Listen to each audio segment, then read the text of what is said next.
you ever felt. Are you listening? Damn.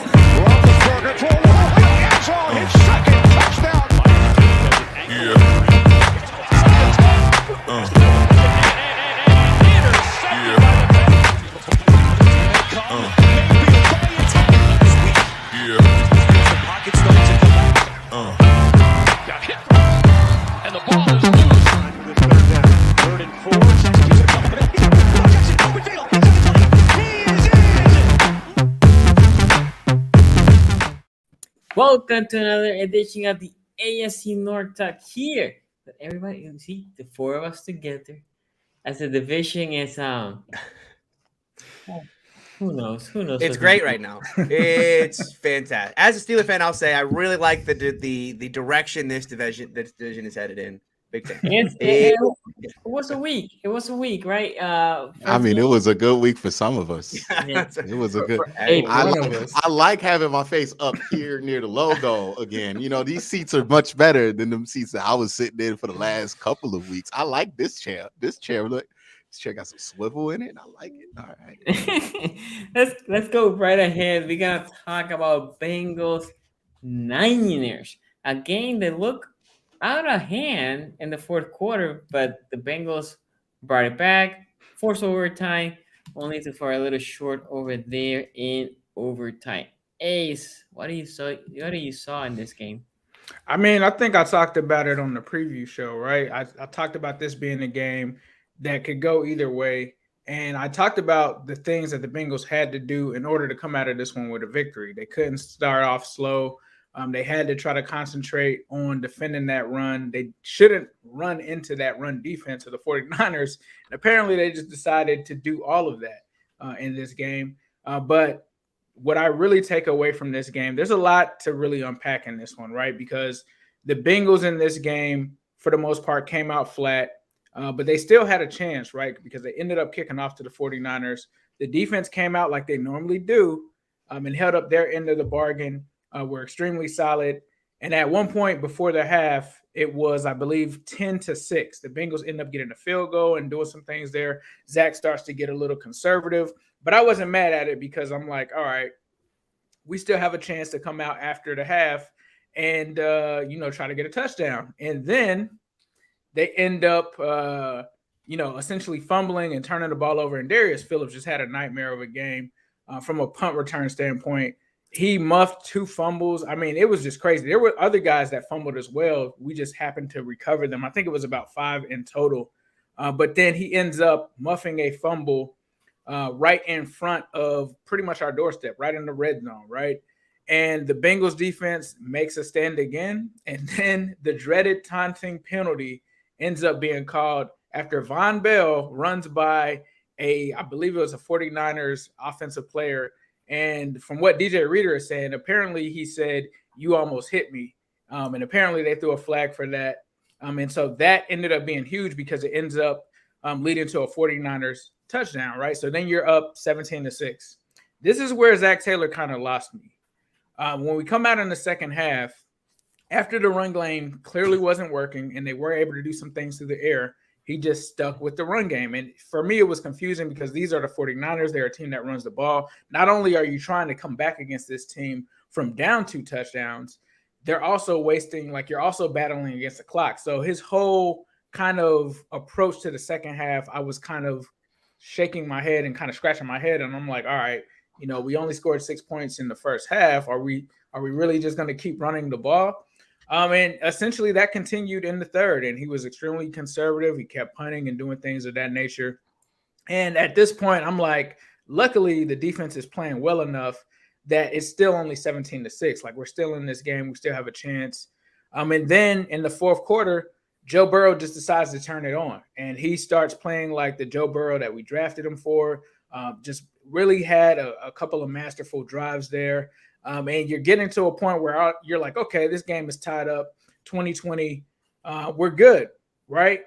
But there's still a minute left in this game. And this drive, to me, I usually don't like to talk about refs or anything that much, but there was a play on this drive at the end of the game that really just kind of pissed me off. I'm not even going to lie about it. while the 49ers are coming down, they complete a pass to Jawan Jennings, right? And it's right there at like the 47.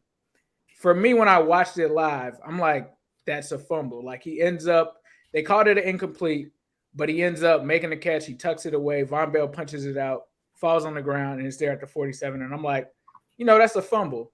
But it's under 2 minutes. They can't call any kind of review or anything. Zach Taylor tries to call a timeout, hoping that New York is going to try to call something there, but nothing happens there, right? And then after that, it's just another series of strange plays, because after that, you get the Jesse Bates dropped interception, right? Like Jesse Bates looks like he's going to make a play, then he drops it. But that was further in our own territory. So I think even if he gets that pick, it's just still going to overtime. The thing that made the other pick or the other missed call, fumble or whatever so important is because it's right there on San Francisco's doorstep at the 47-yard line. So if you get that with 30 seconds in a timeout, you literally have to go 10 yards just to be in field goal range. They didn't get that. But then, they go into overtime and we start to see Joe Burrow cook again. And then once again, Zach Taylor strikes again. After Joe moves them up and down the field, gets into the red zone, he decides to call 3 straight runs. So he doesn't even give Joe Burrow a chance in this game to win it. And the one thing that I'll say about Joe in this game is he's played a lot of hero ball this season. There were points in this game where Joe Burrow actually threw the ball away. Like he saw that people were covered. He didn't take the chance and he threw it away. And even though he did that, Zach Taylor did not really reward him in the final moments of that game, allowing him, after he put together a 90-yard touchdown drive, an 80-yard touchdown drive, 2 of those drives, he's like, nah, we're just going to run it here at the end, right into. Can I ask you something? Just on the same line that you're bringing, do you think it has something to do with interceptions that Joe Burrow has shown, like in the red zone? You think that's I think that's definitely a part of it, but there were times in this game where there have been other times where Joe has just forced it, and I don't think that he was really doing that in this game. And he was cooking in this game. He was the number 1 quarterback this week on PFF. There really wasn't a need for him to do it. Like, I get it, but he didn't let him throw it all in the red zone. Like, not one single pass was thrown in the red zone. On that drive, at least. He had some in the other ones. But in this one, it was just 3 straight runs. And for me, if your run game was successful in this game, it would make sense. But you were running for like 2.9 yards per carry. So it wasn't really a successful day for Joe Mixon or any other rushing offense. So a lot of people were looking at him like, okay, so we're just going to let Joe Burrow have this amazing comeback, and then we're not going to let him cap it off. We're just going to take a field goal instead of going for the win. Thank you. Yeah. I guess I'll just play devil's advocate here, because I get what you're saying. Like, in the context of the game, the momentum was definitely with Joe Burrow, but I do think, like, I were like, if that were my team, right, and I was watching that, I would cut slack on that, just because the last few weeks, Joe Mixon has just been like one of the more phenomenal running backs in the NFL, right? And Joe Burrow has had those interceptions, but turnover issues as well in that area of the field. So, like, I don't know why. Like, is it just because of that game that you guys are upset with the decision to go with Joe Mixon there, or is it just? I think it's like you have to have in those games where, like you said, Joe Mixon was looking like one of the top backs in the league. He had flashes and showed plays in those games where he did that. In this game, the 49ers are extremely good run defense. So he wasn't getting anything going there. Like, I could see if Joe was at least running off like 5-yard gains, 7-yard gains. 8. Yeah, he was getting stuck at the line the entire game. So, for me, it wasn't a situation where you had a high chance of success with him doing it. And the other thing is, what also kind of makes me upset is they won't run a QB sneak, obviously, because they don't want Joe Burrow to get hurt, right?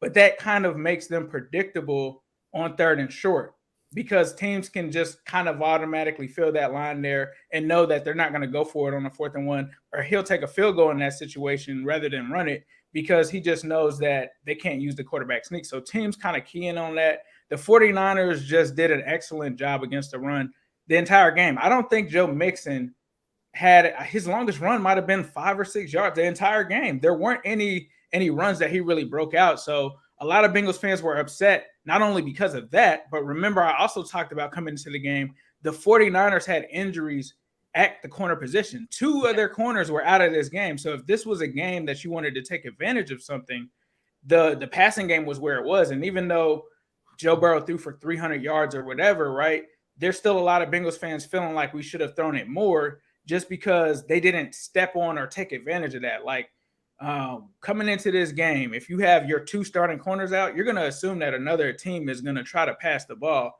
Zach kind of got into this whole thing where he's like, I'm sticking to my script. The script for the last 2 weeks has been, we're running the ball with Joe Mixon. And even if it's not working, we're just going to keep running the ball with Joe Mixon, even though it hasn't worked the entire game. And our offense did not score for real any touchdowns until we started passing it. He decided to end up doing it again. And I'm not saying that in that red zone that he should have passed on all 3 plays, but you would think that you would at least pass one time in that position with the game on the line to try to win the game.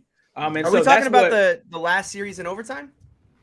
The last series in overtime where we go down and we take the 3 points. He passes on that drive, but when we get to the red zone, he doesn't let Joe pass at all. So Joe passes, I believe it was to T. Higgins, CJ Uzomah. They get right down to the red zone, and then as soon as they get into the red zone area, it's 3 straight runs. Wasn't the third down a sack?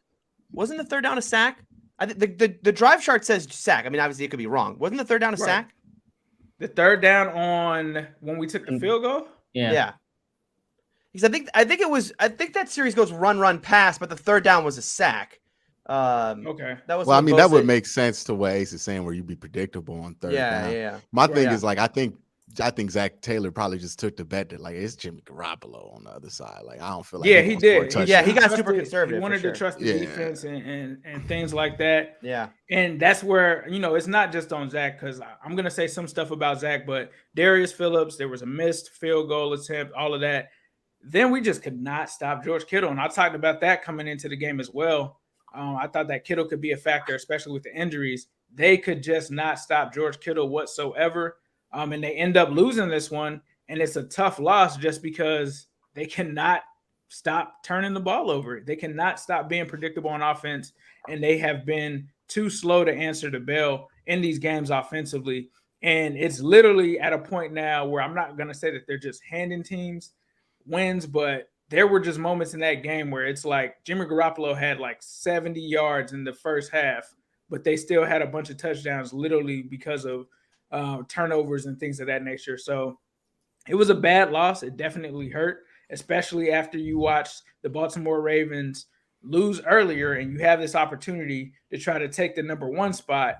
And then not only do you fumble that, now you find yourself in 3rd place because the Browns own the tiebreaker. And then you look up and you're not even in the playoff race at this point anymore. So it's a tough one for Cincinnati. It sucked because I felt like Jamar Chase balled out. This was a game where Jamar Chase came back. This was a game that honestly might have been one of Joe's best games of the season. When you talk about some of the crazy passes, I think about the one that he made to Tyler Boyd on the sideline that sets up the Jamar Chase touchdown right after that, where they tie the game up. And you can't even be happy about it because you took an L. So it doesn't even matter if Joe Burrow had, the highest PFF grade this week. What matters is wins. You didn't win this week.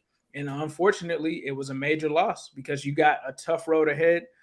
But I'm not too surprised that this happened because I felt like the 49ers were a good team, but it just is a heartbreaking loss for this team at this position in the season. Okay, we have some super chats. Tony, go ahead. Yeah, Ray Rags with a $5 super chat here says, I don't want to hear Tony call for a booty beatdown again. Please don't put that curse on me. I promise you, Browns fans, that was not a curse. That was an actual prediction. And we'll talk about that game a little later on the show. I'll tell you why I was on the right side of that one for sure. See, Tony, we talked about this before the show. What makes it a curse isn't that you do it disingenuously. It's when you do it with actual thought that's what you think is going to happen. That's exactly when the opposite happens, right? I did that with the Ravens like 2 times, and they done lost because I truly thought the Ravens going to beat down somebody. And then I stopped. because I know we got to put some rules to this booty beatdown. Like, you might not be able to call a booty beatdown if it's not your team, Listen, right? Like, I'll call. No. we got to have some regulations for this booty beatdown thing. We'll talk again. We're going to talk about that game later in the show. That was a booty beatdown. Should have been. There were some things that happened in the game that changed the formula. We'll talk about that when we get there. I literally told you all week why, no matter what happens, why it will not be a booty beatdown, regardless of what happens. Russ ENT with a $5 super chat here says Zach Taylor took the ball out of Burrow's hot hands, which cost the Bengals the game. And then I had to agree with him on that. He even in this press conference said that he regretted taking the ball out of Burrow's hands and that they should have been more aggressive there at the end. Yeah. Louis It Cousin seems like here one of them things where like a young coach like starts to realize like when at the beginning of the year it's all fun and games because like you're not really playing for anything, you're just having fun and like you're above expectations. And I think at that moment, right, when they got to overtime, he assessed the situation, was like, I'm playing for first place, and just tightened up a little bit. I think he'll get over it. Like, that's just a mistake coaches learn from, but that's definitely a young coach mistake. I mean, growing pains extend to coaches as well. Yeah, no doubt. All right, Luis with I think this is Honduras currency. Honduras, yes. Yeah. Honduras. It's about $5. Yeah. So nice to see Q on top of the screen for a change. There you go. Browns in second place now. Like we said, this 2 weeks could change everything, and here we are. Browns are thriving right now. We went from Browns on the bottom to Browns. I haven't looked at the lines on the division, like where kind of everyone. I'm assuming the Ravens are still top, but I'm going to guess that the Browns are now the second favorite in the division. And we talk about betting favorites, so. Yeah, I think so. Yeah. All right. Vape Guy here, $5 super chat says, this Bengals game is totally on Darius Phillips. He should have been released this morning. I would ban him from Cincinnati. Not a good game from Darius Phillips. As I talked about, 2 fumbles, like literally after the Bengals defense makes a stand, Darius Phillips like fumbles right in like scoring territory twice in this game. I will say this. As I watched this game essentially was a game of the Niners had a hell of a second quarter and the Browns had a hell of a fourth quarter. In between, the Bengals had a hell of a fourth quarter. And in between, I don't think there was a lot of good football being played here. Joe Burrow got away with some picks. One got called illegal hands to the face, I think it was. But in the next 2 passes after that, he got even luckier that the dude of the Niners, the one Niner defender was just waiting for the ball. He just threw it to him. And then the other Niner was trying to make a play, so he touched it and went up, and Lamar Jackson, shout out to him. I mean, he was a magnet for the ball. He caught the ball, and it wasn't a pick. So he got a fortunate there. But I felt like when I was watching the game, like in the second quarter, it was all the Niners. And the Niners defensive line specifically, I saw them balling, and they stopped the run. We talk about being balanced, right? And I agree here with Ace. There's a point that being balance is great, and you want to be balanced, and you want to run the ball. And I think the Bengals are best when they can run the ball and they hit with the play action. But the problem was when you have no running game, then you need to change. In that case, you just try to pass more, and eventually you're hoping that they soften up and then maybe hit them with a draw, right? Hit them with something like that. But the running game was not there in this week. To be fair, again, the Bengals in the fourth quarter were down by 2 scores. Was it like with 9 minutes to go? Most teams will fall down and just say, okay, let's just wrap it up. It's done. Bengals fought. The Bengals fought T. Higgins. My goodness, I talked about T. Higgins a couple weeks ago here, and after that, he was like, he listens to the show. I mean, he listens to the show. Yeah. He heard those comments. All right, you want to trade me? Okay. Yeah, because before that, he was okay, meaning he had a show here or there, but after that, I feel like T. Higgins. Every time I look at the Bengals game, there's T. Higgins again. Jamar Chase has been great all year, but now it's T. Higgins. So look, it is a tough one. I will say this with I did check back and the third one. It looks like it was a pass that got sacked, but when the passing game is what is working, I think, especially, I would just be a little bit more aggressive in first down. And if Burrow throws the pick, then you live with it, right? He is your guy. That is the part of the offense that is actually working. You just, I'm not saying don't run it. I would have preferred pass, run, pass. You know, but unfortunately, that wasn't what happened. They took the three. I think I agree here with Q and Tony saying, like, they just didn't respect Jimmy Garoppolo, former or future Steelers quarterback. Just make that happen, please. Very potentially. Um, You look pretty decent in this one. Listen, he he's not looks- great, but he's not terrible. He's He looks okay. He looks okay He's with a Jimmy better. Garoppolo. He's Jimmy, Yeah. exactly. Game He's manager like the Jimmy kind of guy who Garoppolo. you could we could win some games with him. Now, can you win it all? But anyway, overall, I think the Bengals need to figure out what's happening here, because those are the games, you want to close these games. You don't want to leave these games because you have the opportunity, right? And again, there was unfortunate errors for the muff punts. Those are things that you just can't plan for. By the way, did he got benched after the second one? I can't remember. And that's something that people were upset about as well. So like Darius Phillips this season has not been a good punt returner. Not saying that he's fumbled stuff, but he's made some bad decisions that have resulted in negative stuff like fair catches and stuff like that. And so people thought when he fumbled, like, all right, this is the time to bench him. They didn't bench him. They sent him out there again, and then he fumbled again. But after that, he got benched. Yeah, after the second month, they finally were like, he's coming out, and they actually put Tyler Boyd out there. And unfortunately, they actually had Trent Taylor, I think, the week before, and people were like, well, where was Trent Taylor in this game? Because he was inactive, I believe. And Zach said that it was something to do with injuries or something with the roster, which is why Trent Taylor wasn't active for the punt returns this week. Trent Taylor's value just went up. But this happened to Baltimore a couple of years back, and I think some years back. And I remember them putting like Webb or whoever as a hands guy. Just go there for a catch it. Don't even try to run it. You might have a mile between you and the next guy. I don't care. Just fair catch it. Right. Anyway, like I said, this is the games that it's a loss against the NFC. The week before was more important to win against the Chargers than this one for tiebreaker purposes. But because everybody else lost, you're still there. Bengals fans, you play Baltimore and you play the Browns. Both teams are in front of you. You guys can potentially catch up. We have some super chats here. All right, we got RayRags14, $5 super chat. He says, got to love that head-to-head is the first tiebreaker and not division record. It makes sense, though. It makes sense. Absolutely. It makes a ton of sense. Yeah. All right, Novastone12 with a $5 super chat. He says, why are Browns fans so happy? You beat a team of backups. You're aided by refs and only win by 2. It took that to finally beat the Ravens.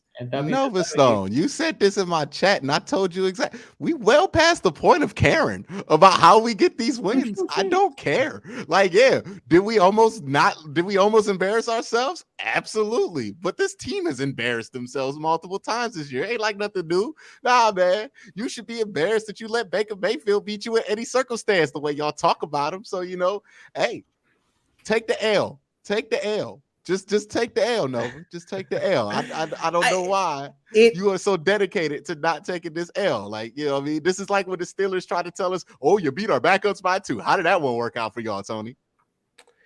Look, it's a little ironic coming from a Ravens fan, right? Who I don't even know if he's a Ravens fan, though. Like I said, I don't know. I think he is. I think Nova Stone is. Nova Stone. I mean, we think definitely look. And I don't want to Ravens fan. Yeah, I feel like he's more Browns hater than like Ravens fan. But obviously, look, we appreciate all the super chats. But I will say, look, for the Ravens, who every week, as they beat the Lions on a miracle, right? And it's like, well, hey, win's a win. We got away with it. Scrappy Ravens. To now to turn back and after the Browns beat them. And okay, yes, not an impressive way, but like this is the exact way the Ravens win every single game. So it's a little, I don't know, it's a little ironic. And let's be real, the bulk of the booty beatdown portion of this when Lamar Jackson was on the field. Like, what I mean? It was Tyler Huntley that brought y'all back into this game. So Lamar left in the third series. So and it was like 10-0, almost 17-0 or something like that. But how many times have you seen Lamar? Y'all had like 3 and outs with Lamar. Like, he didn't move the ball at all with him. Yeah, we had 1 first down with him. Yes. Yeah, y'all had 1 first down for like 3 quarters, and then Tyler Huntley just turned into Mike Vick. Yes, Like he got I that one agree. run and then turned into Mike Vick. My point is the 3 quarters was not Lamar Jackson. He had 3 series, and we've seen Lamar Jackson then start going. Anyway, go ahead. Have we seen Lamar play as well? Okay, we'll get to that in a second. Misfit Culture TV. It's gonna be a very fun segment. Misfit Culture TV with a $5 super chat says Quincy tweeted out, quote, "Never in doubt. Identity theft is a crime, Q. Identity theft is a crime." Oh, and I'm not gonna take that from Mr. Booty Beatdown last week. All right, touche. All right, Quincy tweeted out. Let her go back. I didn't finish it. I'm sorry.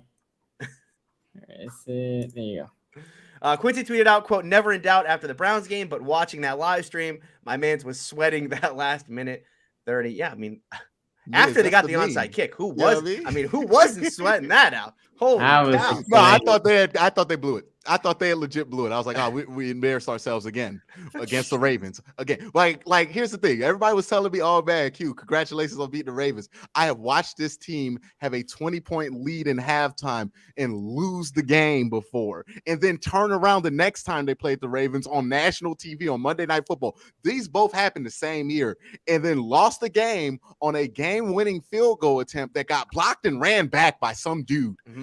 This is the Browns' history. I remember that. Yeah. Versus the Baltimore Ravens. Like, however it goes, it's a classic one way or another. Right? The Browns once beat the Ravens on a play where Phil Dawson hit the back of the field goal and it popped back up, and they still called it a completed field goal. Like, the history between these two teams, we have the weirdest games of all time. It's never over till it's over with them. And with the Raiders, by the way, I'm not spoiling next week. It's the exact same way. The Browns could be up by 60 against the Raiders. I'm like, nah, man. We got that would involve the offense throwing up 60 points, which seems a little Miles Garrett puts up 60. All right, he may contribute a little bit. He's gonna have to. All right, Louis' cousin here, another super chat. Tony, is that a Verstappen hat? This is a Max Verstappen world champion hat. Yes, absolutely, it is. For those of you who watch Formula One, for those of you who watch Formula One, yesterday was absolutely insane. Sports are rigged, but I don't care. It was a fun race. Tony thinks he is a cultured man because he watches with the International League and he watches Formula One. I watch soccer and I'm basically European at this point. Yeah. Okay. You justify your Sky Sports membership. Okay. I will say though, if you want to get into Formula One, the easiest way to do it, the way everyone does it here in America, is you watch the Netflix show, the Netflix documentary Drive to Survive. It's really well made, and you will become a lifelong Formula One fan, as I have become over the last couple of years. All right. Mr. Whisper with a $5 super chat says, Ace, do you think the Bengals will address the offensive line next year in the free agency or the draft, or will they bet on development?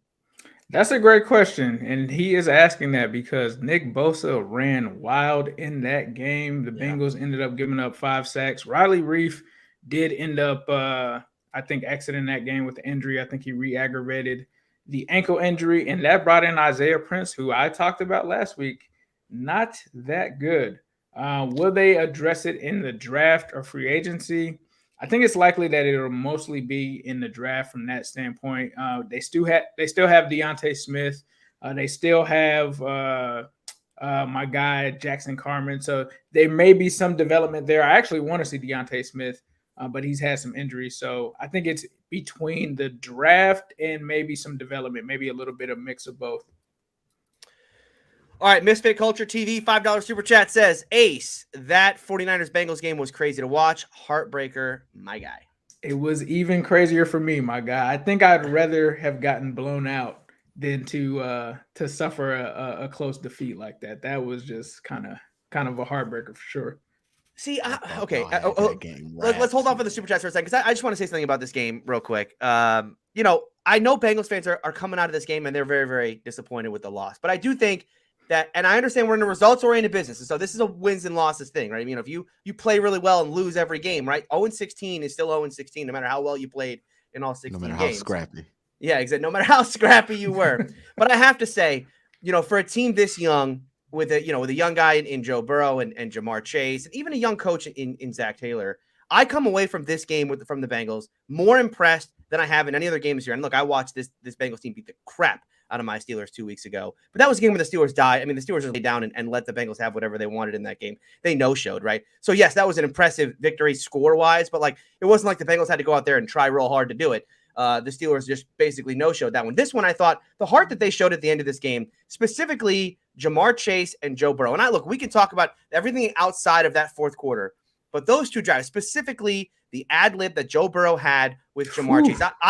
I was very critical early on in the year, right? Oh, we'll just drop the long Jamar Chase Chase, that play, right? Yeah, drop that play and let's see if it keeps working, right? Obviously, teams are going to scheme around that and they're going to start to take that away as they have late in the year. You're not scheming that out though, right?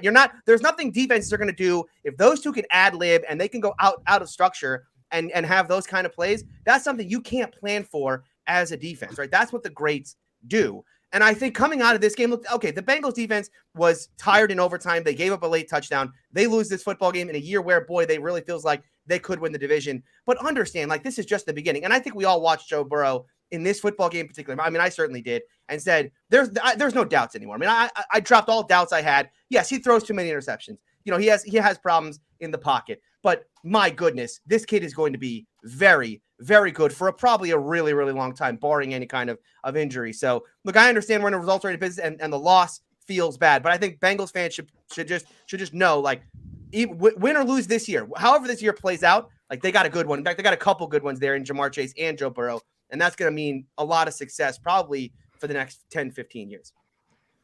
All right, now let's move on to more super chats. Professor Chaos with a $10 super chat says, this week was classic AFC North bungles, bungling, Ravens being devastated by injury, Browns with false hope, and Steelers fans being angry at their team for on-field antics. I will say this about being mad about on-field antics. All the losses in the division kind of cleared that away for us this week. It's I'm not so mad at Chase Claypool anymore once you realize, only game and a half out of first still. As crazy as that is, the Steelers are very, very much in this AFC. What has it been the Steelers' classic thing to be mad at on-field antics that their players do? They have employed Joey Porter as both a player and a coach. What do you? That's not something the Steelers fans are finger wagging about. Yeah, it's more often. James Harrison was there. Yeah, they get mad at Antonio Brown. Doing Antonio Brown stuff, but Antonio Brown stuff was always behind the scenes. Well, when he threw the dresser over the balcony, that was a little more. He threw a dresser over a balcony? I wasn't even aware of that chapter. He beat the crap out of a delivery driver. I mean, Antonio Brown had a lot. Oh, yeah. Antonio Brown. So, Anyway. Yeah, that man got a rap sheet. Yeah, he was.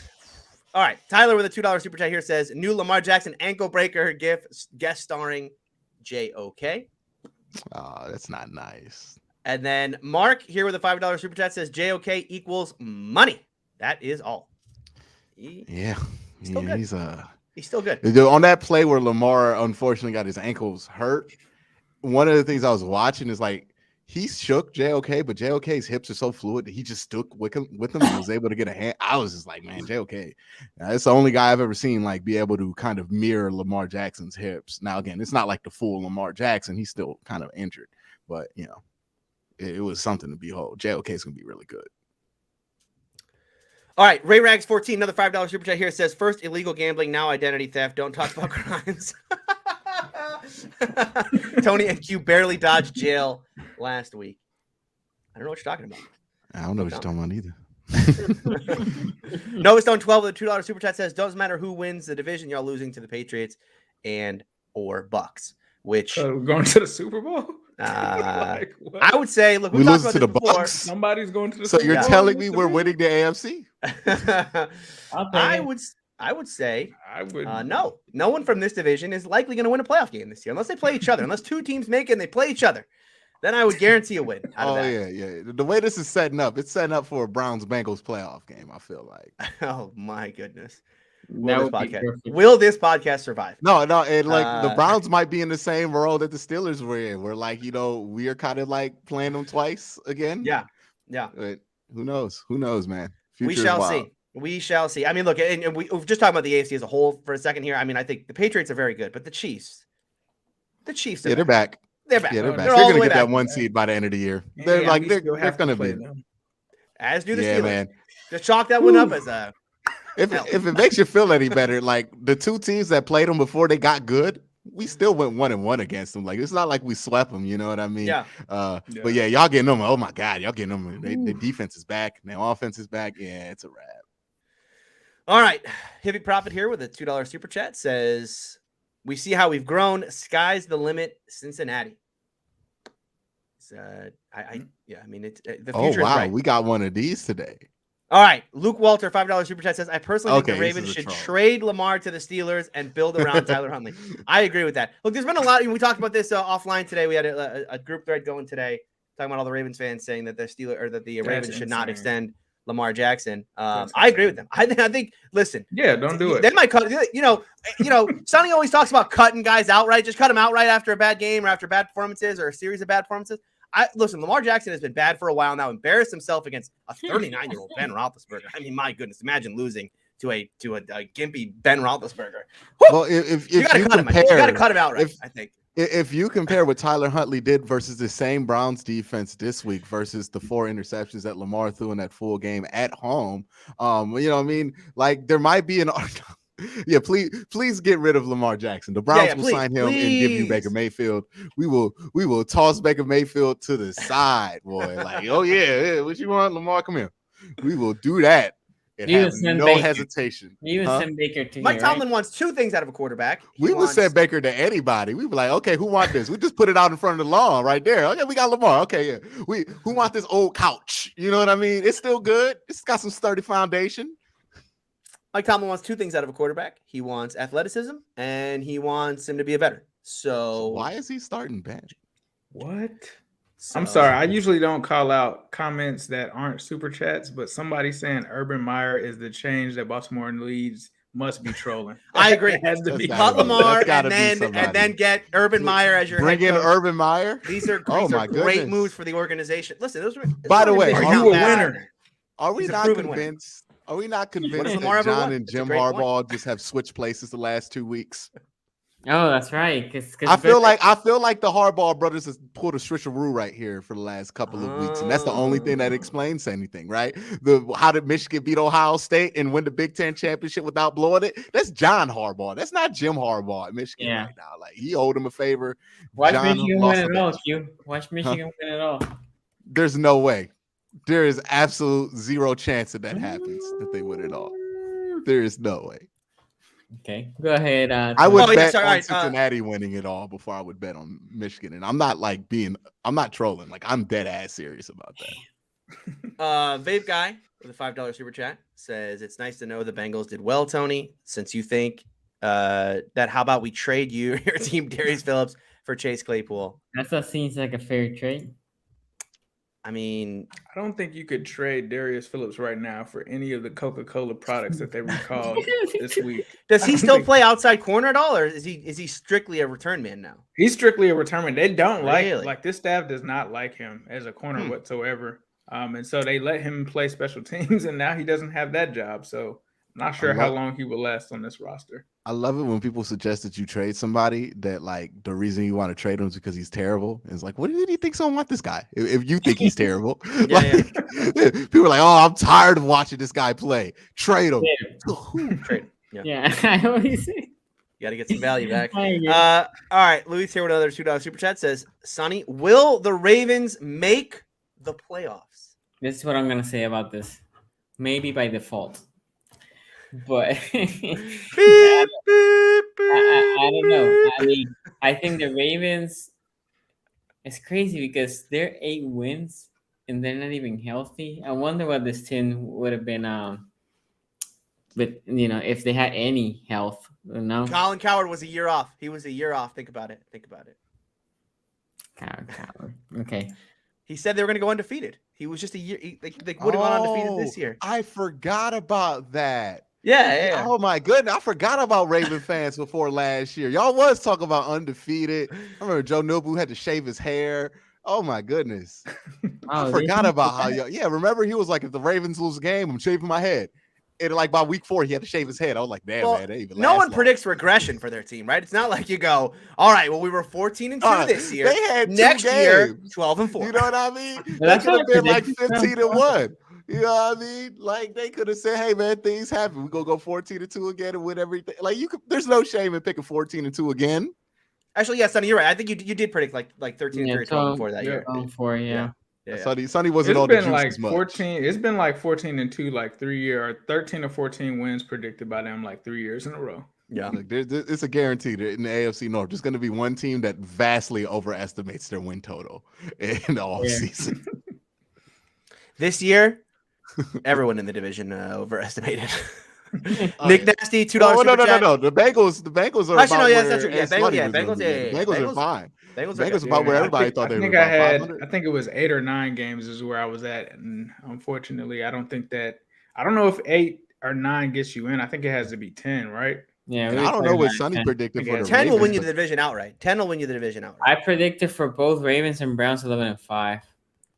That could I still did too, and I happen. thought one will be way better and one will be way worse. I think I had the Browns at 10-6, which I got mauled for that. I got skinned. I think I had the Steelers at 6, so I'm just hoping that lasts. And then the Bengals, I think 9-8. I can't remember what I had the Ravens at.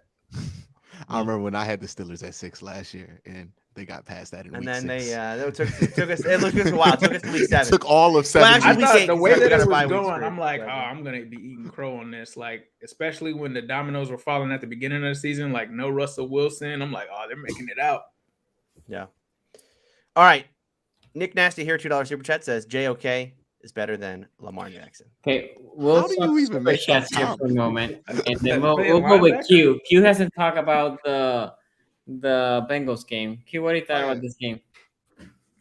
I mean, this is a young Bengals team, right? Like, this is a young team that's going through growing pains. When you're going through growing pains, like, games like this are going to happen. You're going to have missed opportunities cost you the game, right? There were multiple missed opportunities for this Bengals team. I, for one, didn't think I thought that was an incomplete catch. The one you were talking about, I thought that was like a textbook because he only took like one step. He didn't take the extra step, really didn't establish himself to the ground. I thought that was. But the one thing is, people keep saying the step thing. The rule doesn't have steps. It's that both feet have to be on the ground. So the actual the rule is about football move. Yeah, the football move. But here's the thing: in the football move thing, they say tucking the ball is a football move. He tucks the ball. I thought it was just incompletion.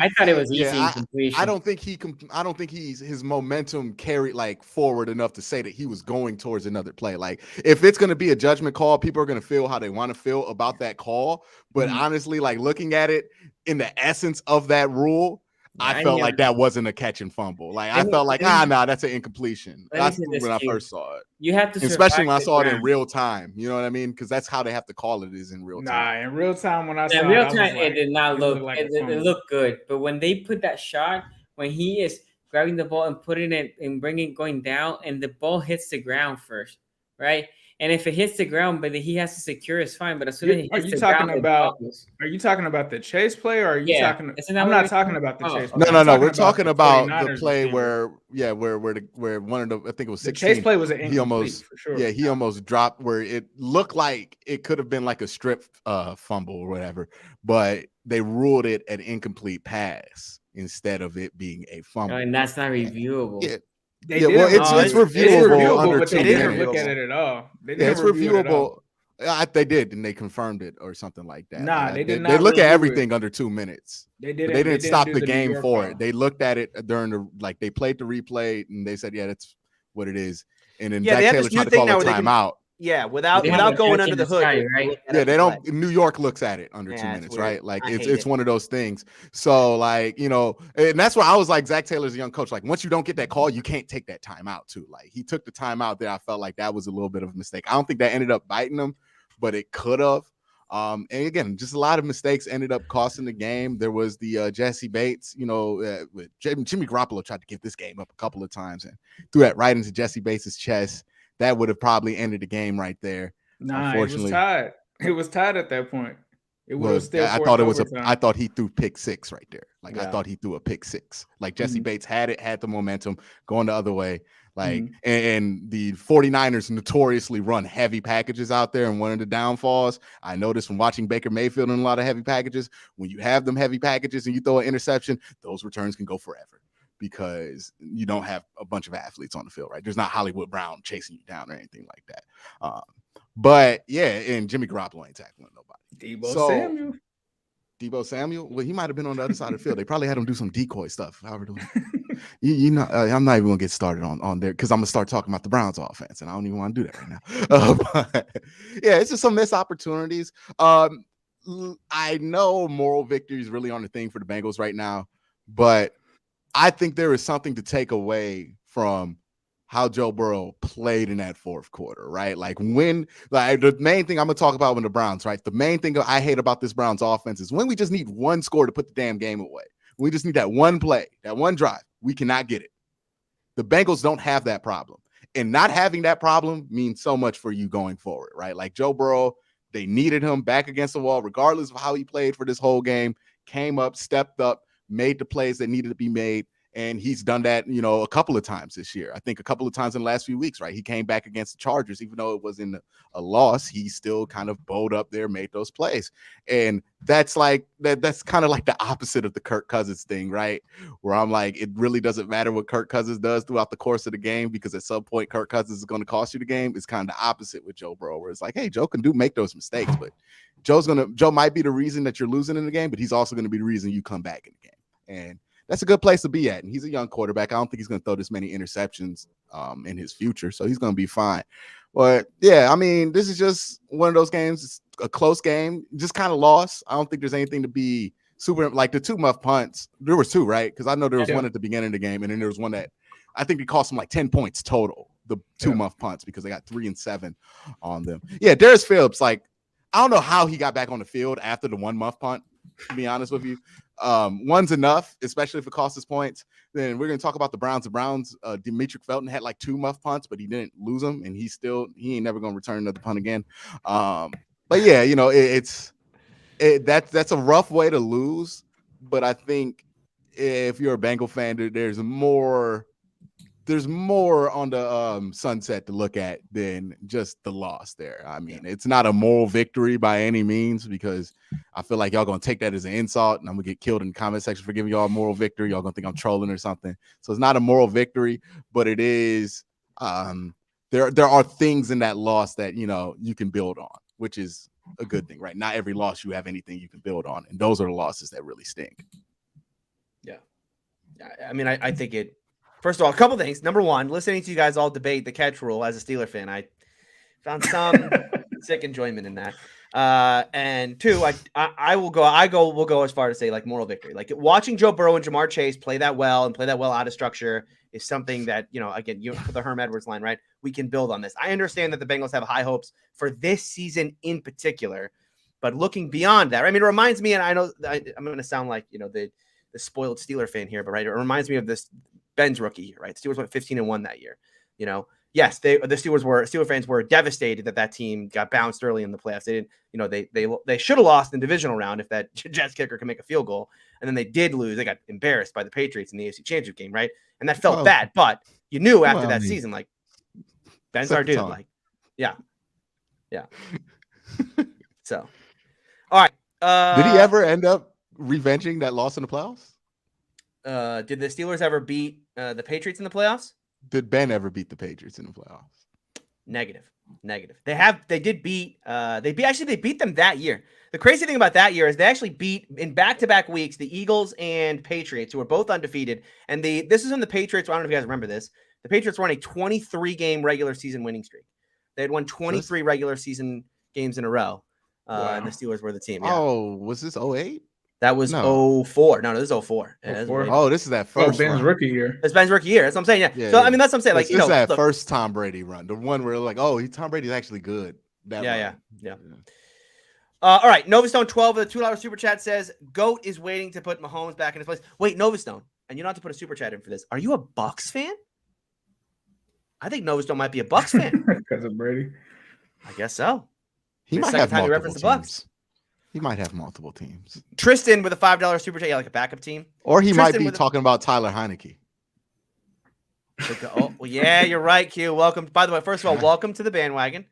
If he doesn't get hurt this week, the Washington wins that game, no doubt. Yeah, why not? You know, I love watching terrible quarterback play, right? Like, Well, you're getting used to it. Tristan with a $5 super chat says, why can't Browns fans be happy with a win? Was it pretty? No, but I've seen them lose that exact game 50 times. Do they not remember what we went through? we have lost that exact game to the Baltimore Ravens 50 times. All right. Misfit Culture with a $5 super chat says, Q, what's the future for Baker? Report saying that there's internal noise, disconnect between him and the coach. Feels like Goff and McVay.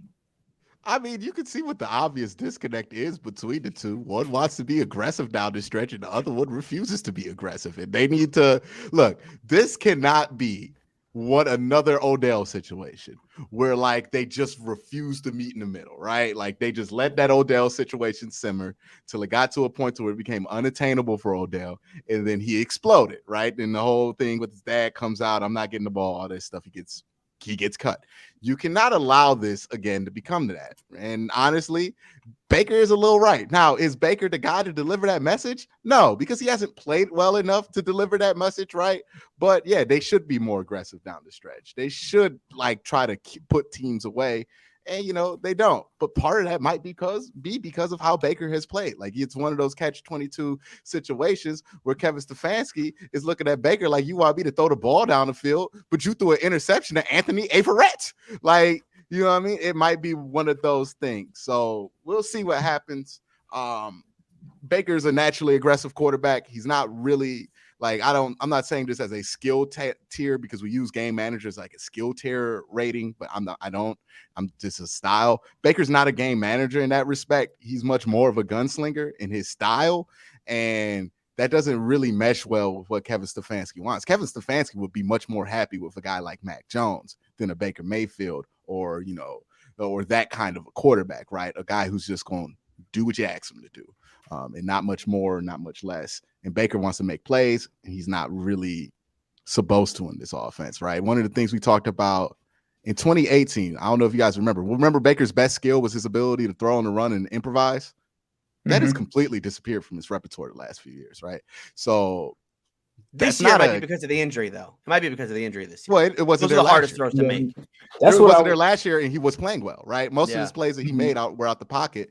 And 2019, it was like because he just like got addicted to rolling to his right, and threw a couple of interceptions there. But some of his best plays were still rolling out, improvising. All of a sudden, this year and last year, the improvisation of him it's no longer a thing, right? And the downfield. Remember one of the things we loved about Baker was like he's aggressive. He goes downfield and he takes these shots. He's dinking and dunking. And that's just doesn't make sense for what Baker one thing does. I've always wanted to ask you, Q, is I think you hit on something right there when you talked about that they don't mesh. Because I agree with you. Baker's more of a gunslinger kind of guy. And we also talked about, I think before with the OBJ thing, it seemed to me, this is just an outsider, like Glenn Dorsey had a different vision, I think, for this Browns offense than like Kevin Stefanski. Obviously, he didn't hire Kevin Stefanski. Do you think that that's kind of at play, or do you think that this was always going to be kind of absolutely? Like it's why Kevin Stefanski wasn't hired the first time around. He went with Freddie Kitchens, right? When we talk about what John Dorsey did. How Kevin rolls around is not how, you know, the foundation of this offense was built around, right? Kevin wants to run the ball. Kevin wants to lock it down. Kevin wants to throw the ball 5-10 yards. Kevin wants to chew a lot of clock. Right. And the way this offense was built was, you know, John Dorsey fell in love with what Baker did at Oklahoma. If you look at what Baker did in Oklahoma, it wasn't this. Like, Baker was throwing that thing down the field all the time, right? He was in the gun 90% of the time. He wasn't really doing play action, right? I know Baker's good out of play action, but, you know, it's something that he has learned.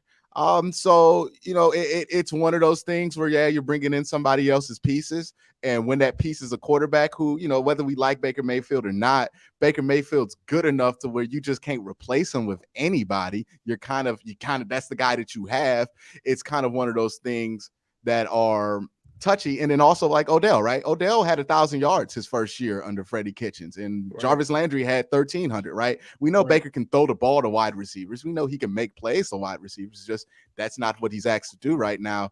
And I think he was willing to just accept the coaching after what happened with Freddie Kitchens in 2020 2019 and just do what Kevin wanted him to do last year. But now that the offense looks like this, you know, people are going to second guess stuff, right? People are going to second guess coaching when the offense looks like this and can't put away a game. And Baker's probably feeling much like Odell did, ironically, much like Odell did, where he's like, I have skills, I have an ability that can help us put these games away, and you're not letting me do it. Isn't that a thing? But this has to be settled up, right? I talk about growing pains with coaches. This is one of those things.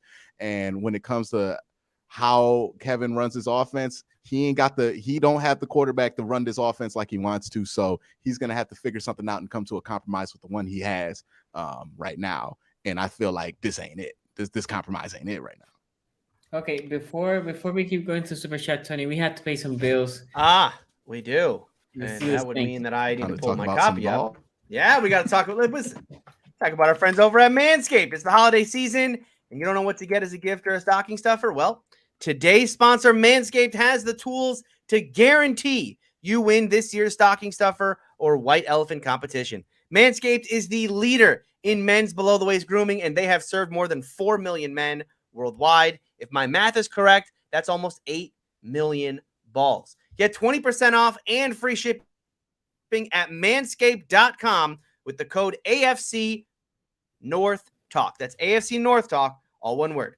Ho, ho, ho, fellas. Naughty or nice, 'tis the season to perform, and Manscaped's best-selling product is the Performance Package 4.0, which is at the top of every man's wish list this year. Inside, you'll find their lawnmower body trimmer, the best trimmer on the market for your balls, butt, and body, and the Weed Whacker ear and nose hair trimmer. Let's not forget about their famous liquid formulations, the Crop Preserver Ball Deodorant, the Crop Reviver Ball Toner to maximize your ball hygiene routine. Get the Performance Package now and receive their 2 free gifts, the Manscaped Boxers and the Shed Travel Bag. The dads can't stop talking about this, the teens secretly buy this, and the women will love you for it. Now, these are our picks for the Manscaped Surefire Win stocking stuffers. The Manscaped 2-in-1 shampoo and conditioner just launched. Kill 2 birds with 1 stone. The Manscaped Cologne Infused Body Wash, the Shears 2.0 Luxury 4-piece Nail Kit, Crop Mop Ball Wipes for your stanky balls, and the Manscaped Signature Cologne. These formulations are all vegan, cruelty-free, dye-free, sulfate-free, and paraben-free, so you know their products are legit. Make sure you hurry to their site to ensure these wild gifts show up before the holiday season. And while you're at it, get 20% off and free shipping at manscaped.com with code AFC North Talk. That's AFC North Talk, all one word. Whether this is for your partner, dad, brother, friend, get them something they will actually use, and it's almost sure to get a laugh. Okay, so we have a couple of super chats here on queue, so let's just go through them, and then we're gonna go Ravens, Browns. Go ahead, Tony. Do we have stuff to talk about with Ravens Browns? Is there anything interesting that happened in that game? King Riley with a $2 super chat said, "Are we sure Lamar isn't Tyler Huntley's stunt double?" We're gonna get there. Q, you are muted. The Soul other Train way around on that one, huh? Soul Train with a $2 super chat says, "DPJ or Felton, no more punt returns, please." Good God. Yeah, You guys are missing Ryan Switzer. How much do Browns fans miss Ryan Switzer right now? I don't care who it is. Just I miss Jim Leonard. Remember Jim Leonard? He used to just Jim Leonard, the safety? Yeah, he used to return punts for the Browns, and all he would do is just possession punt returner. That's what I want right here. A nice veteran possession punt returner. That's all I need. That's all you need. Hey, I am much like punt returners, like I am with kicker. The rewards with trying to get the best kicker in the world or the best punt returner in the world, generally not worth the risk of the dude dropping the ball. Like, I'm just possession punt returner. Let the people who are paid to score the ball score the ball. You know what I mean? But we'll get to that later. All right, Chris here with a $2 super chat says, "Tyler Huntley is better than Lamar." Huntley Hive, the Huntley Hive. A lot of truth to that. Gavin here with a $3 super Boy, chat what here. happens if Tyler Huntley and Taylor Heineke play in the Super Bowl? What are we going to do with ourselves? If the THs collide, it's going to be like the new Spider-Man movie. It's going to be like multiple universes just break. No, we can't. Yeah. Beltway Super Bowl. All right, Gavin with a $3 super chat here says, "Man, George Kittle is such a beast," and he was. They got a good one there in San Francisco. George Kittle turns out pretty good at football. When you watch him up close, you get to watch him for a full 60 minutes of football. He's good. Pretty good. I was watching both of those games. I was like, man, it would be great if the Browns, if they had a very good tight end like Gronk or George Kittle. Like those guys seem to be really helpful. They're pretty good. Pretty good. Professor Chaos, $2 super chat here says, does Micah Parsons win Defensive Player of the Year? Easy. Not Defensive Rookie of the Year. Are they just gonna Defensive make Rookie him of the Year an for edge sure. rusher at this point? Defensive Player of the Year. Oh, well, yeah, the Defensive Rookie of the Year. That's what I meant. Yes. It Defensive Player of depends. the If Year. the Browns finish this season hot, and like if that probably requires Myles Garrett has like a crazy end of the season, then Myles will get it because he's gonna have the narrative. But if the Browns like fizzle out to like an 8-8, he might get it. Micah Parsons, because like how many interceptions? No, Garrett's gonna get it. Does Diggs have? Nah, they ain't gonna give it to Diggs. Diggs is cooled off. No, Diggs is cooled off. Yeah, I mean, he still leads. He said I think he has 8. I think he has 8 now, but Aaron Donald only has 7 has 9, sacks, actually. and I tell y'all that in Florida. TJ Watt has like 16 sacks, I believe. He actually is the sack leader. But the problem with TJ Watt is like we have seen that defense on national TV like not look great, and that's just going to be something that affects him in that vote. Right? Like Garrett, Watt would need the Steelers to actually play well down the stretch. Yeah, he would need a rally, and he would need to be a he huge would part need a of it. rally. Yeah, That's a pretty if he nice gets hit to have Parsons and Diggs in the same draft. That's kind of No, Diggs was in the draft. Diggs is Diggs draft right. 4. Okay, gotcha. Second year. Watt and Garrett, if either gets to 20, I think they just get it outright. I mean, if you get to 20, you're just going to win. What? You know what though? Justin Houston almost broke the sack record one year and didn't get it. Who won it instead of him? Was it Aaron Donald? No. Because if it's Aaron Donald, it was like JJ Watt. I think it was JJ Watt. Yeah, I think it was one of them years that JJ Watt won it back to back. But yeah, Justin Houston almost broke the sack record one because I was looking at that, right? Because I was like, well, what would it take for Myles Garrett to win Defensive Player of the Year on a bad defense? There was one year Khalil Mack got it with like 12 sacks. Like that one year Khalil Mack got it, he had like 11 or 12. It was like a pitifully low number. The defense wasn't good. But yeah, there was one year where like they gave it to JJ Watt and like Justin Houston was like a half sack away from breaking Michael Strahan's record. I think he tied it. It was I'm like, how did I never hear about 22, it? Yeah, that was crazy. That is wild to me. But yeah, so the Defensive Player of the Year, it's why though, the narrative is. You know what I mean? You know what number they were looking at?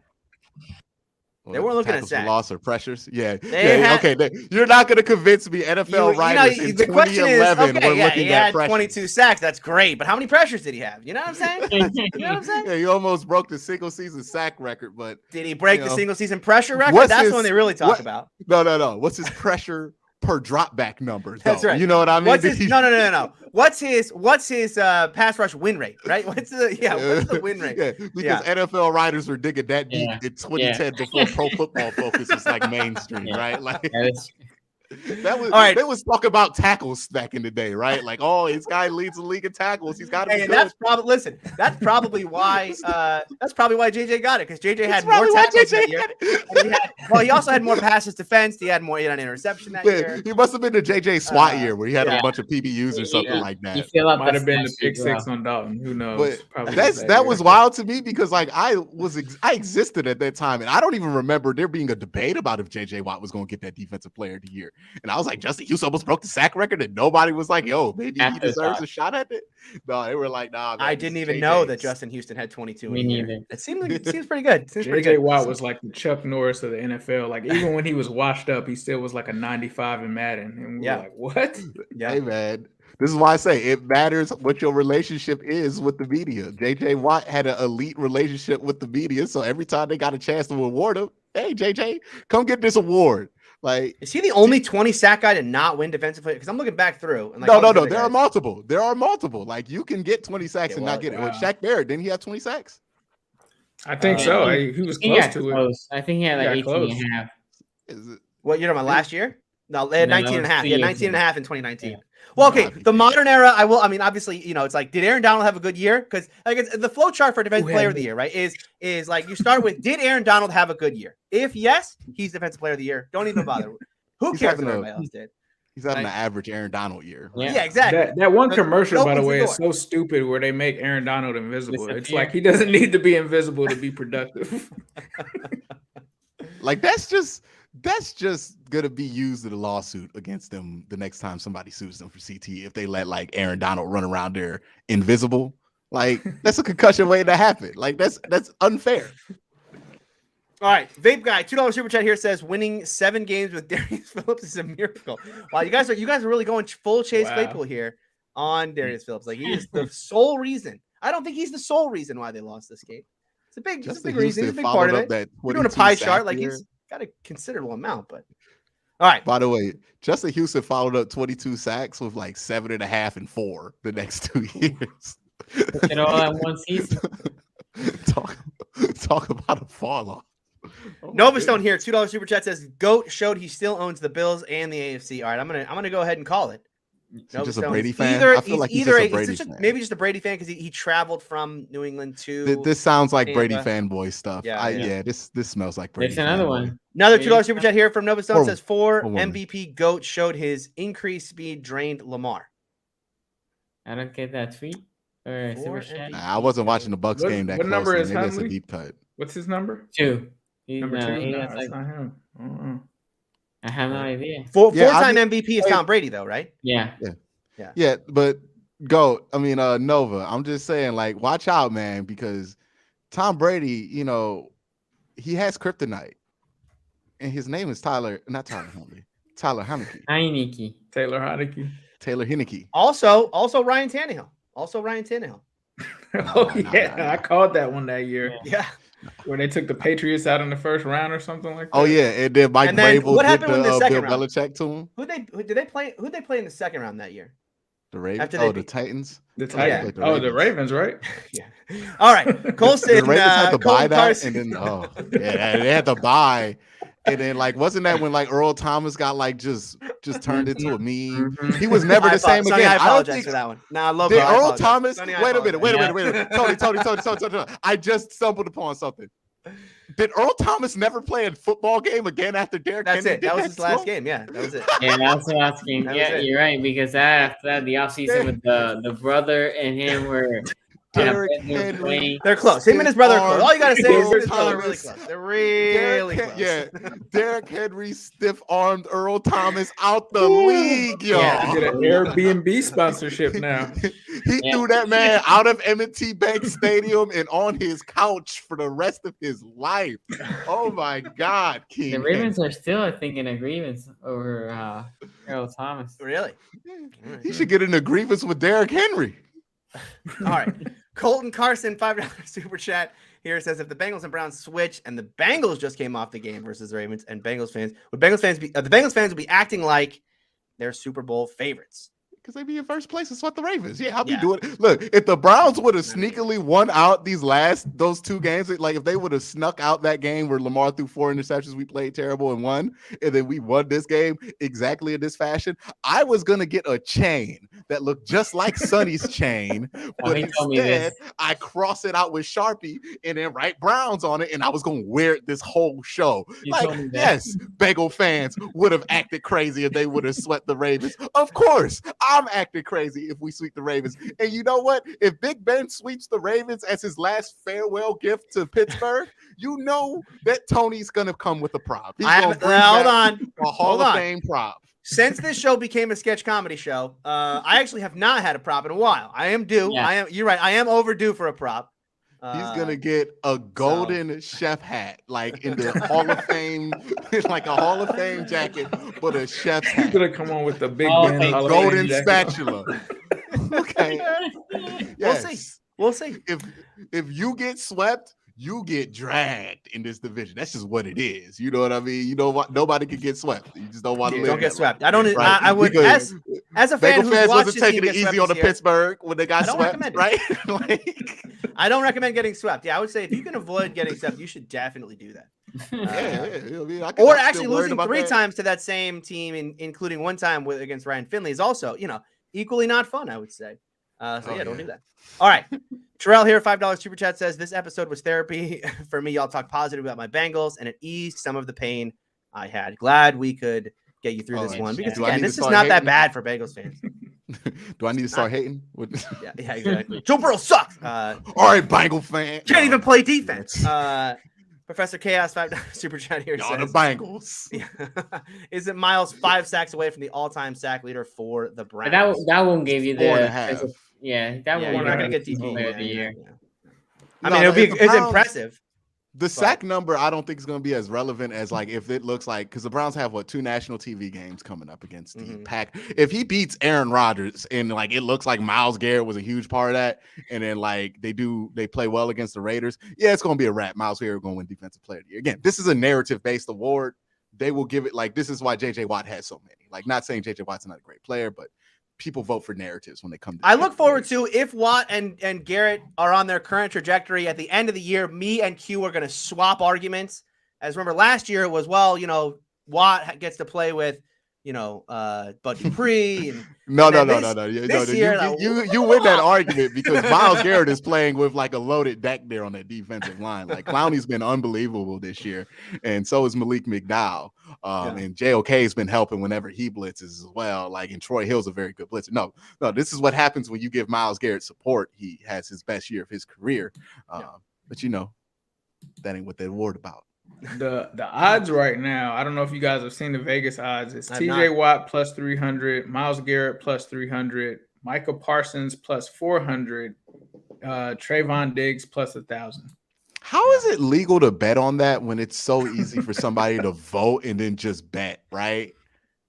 I mean, if you bet on it and you get caught, you're out of the committee that votes on it. But they be letting anybody vote. They let anybody vote for the Heisman, like well, the Heisman is different. The AP, I think the AP votes on all the others. Oh, the AP handle. Okay, so it's because I know Poppy from Dan Le Batard's show. Yeah.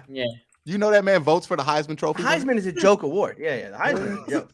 I was like, what? Poppy. They let Poppy says it's the Heisman Trophy winner. Yeah. All right, Ray Rags here, $5 super chat says, is it weird when players have historical years but don't win an award? I kind of wish NFL writers got voter fatigue like the NBA writers do with the MVP.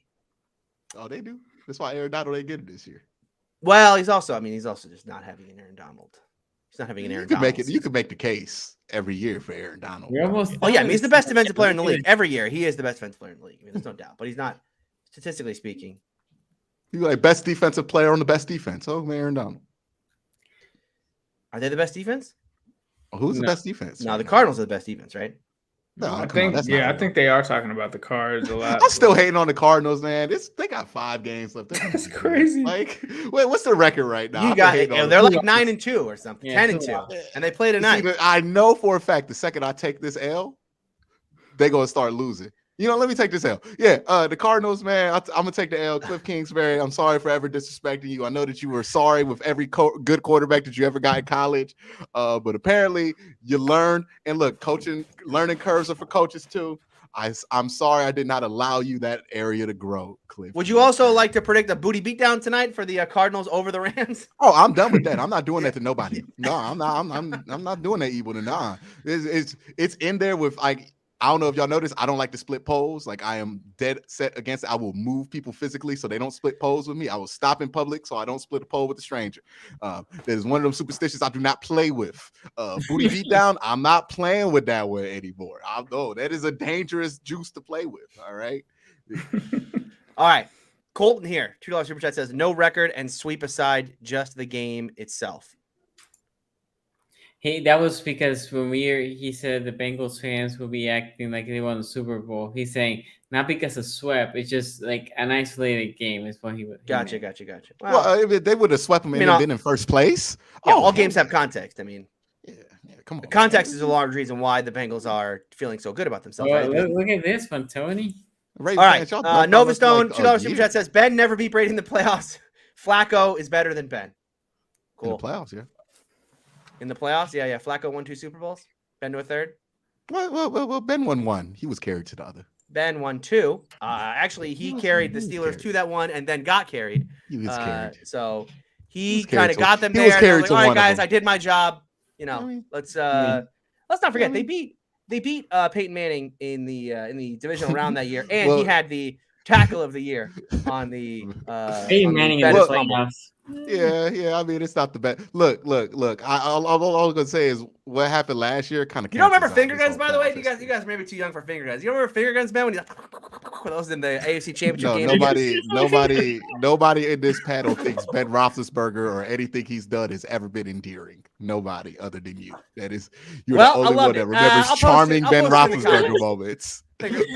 Oh, man. One of my favorite Ben moments. All right. It- We you know, we it's first- like, We're oh, done man. Super Chat. We're gonna We talk actually got about through Super Chats. Ravens, Browns. I'm gonna give the first go ahead to Q. I want to see what Q thinks of this game. Okay, so the first half I was actually okay with, right? Like, I didn't think the offense played that well, You're okay with but yeah, for the We first were up like, 17-0. no, we were up 24-0. Miles got that Oh, stupid okay, score well. at the end of it. Yeah, remember that? 3-3, yeah. Yeah, you know what I mean? The offense was looking okay. The defense was cool. You know what I mean? Like we were defense was dominant, quite frankly. First And half, for sure. yeah, and the first half was good. In that third quarter, the defense was great in the third quarter. The offense, decided to take every drive that they got, every opportunity. I believe there was a forced fumble. Tyler Huntley, they forced a fumble in the red zone. In the This red defense zone. was so they were forcing fumbles in the red zone, and then the Browns would get the ball. And I remember this drive like this.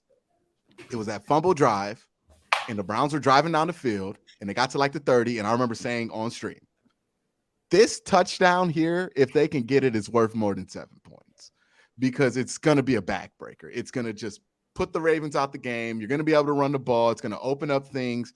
You gotta get the touchdown here. The 7 points here is worth so much more than 7 points. This is the one you need to get to put this game away.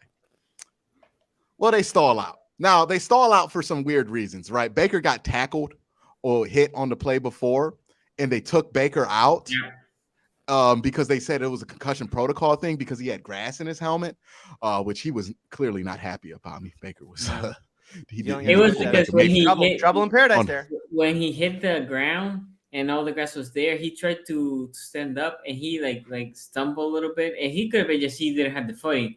Yeah, he was just trying to get this, and then they took him out. The ref over the medical guy said like, "Oh, take him out." And by the way, like, there's nothing Baker Mayfield hates more than getting pulled out of a game. Like, that is just his pet peeve. He got pulled once for Hugh Jackson. Hugh Jackson pulled him once in a game because it was like a blowout. They were losing, and he never forgave Hugh Jackson for that. Like, remember when he was doing all that inappropriate stuff to Hugh Jackson in 20? It was because Hugh pulled him in the game to save him.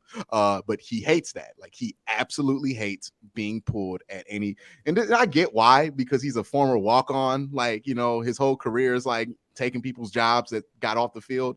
So he hates that. But the savior came from, right? Case Keenum came there for a minute. Well, they ran the ball on 3rd and 9, and then they got the 3rd and 9. But then it got called back because of holding, and it became a 3rd and 12, and they just ran the same play because the coaching staff knows, like I know, Case Keenum, he ain't got nothing for you on the 3rd and 12. Like, you know what I mean?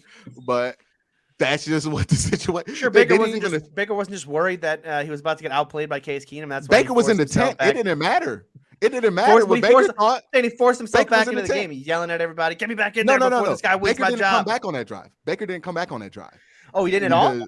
No, he didn't come back on that drive. So it was 2 plays with Case Keenum, and there were 2 run plays to Ernest Johnson. That's how little faith they have in Case Keenum, right? So that's what it is. And honestly, it was windy. Case Keenum ain't got no arm, but they didn't get the points there. They didn't get the touchdown there. Okay, but they get the extra point. Ultimately, we're okay. Well, the kicker smoked the extra point. By the way, Chase McLaughlin, you got to bounce, bro. It's too many missed kicks. It's like your 3rd missed kick. I'm done with the grace. No more missed kicks. I'm out. Bye. You know how I am with kickers. I don't love them. I don't trust them, and I don't cuff them. I don't have a main kicker. It's just the one I'm kicking it with at the time, and it was nice kicking it with you, Chase, but your time is up. Bounce. Messed up too much. You gotta go, bro.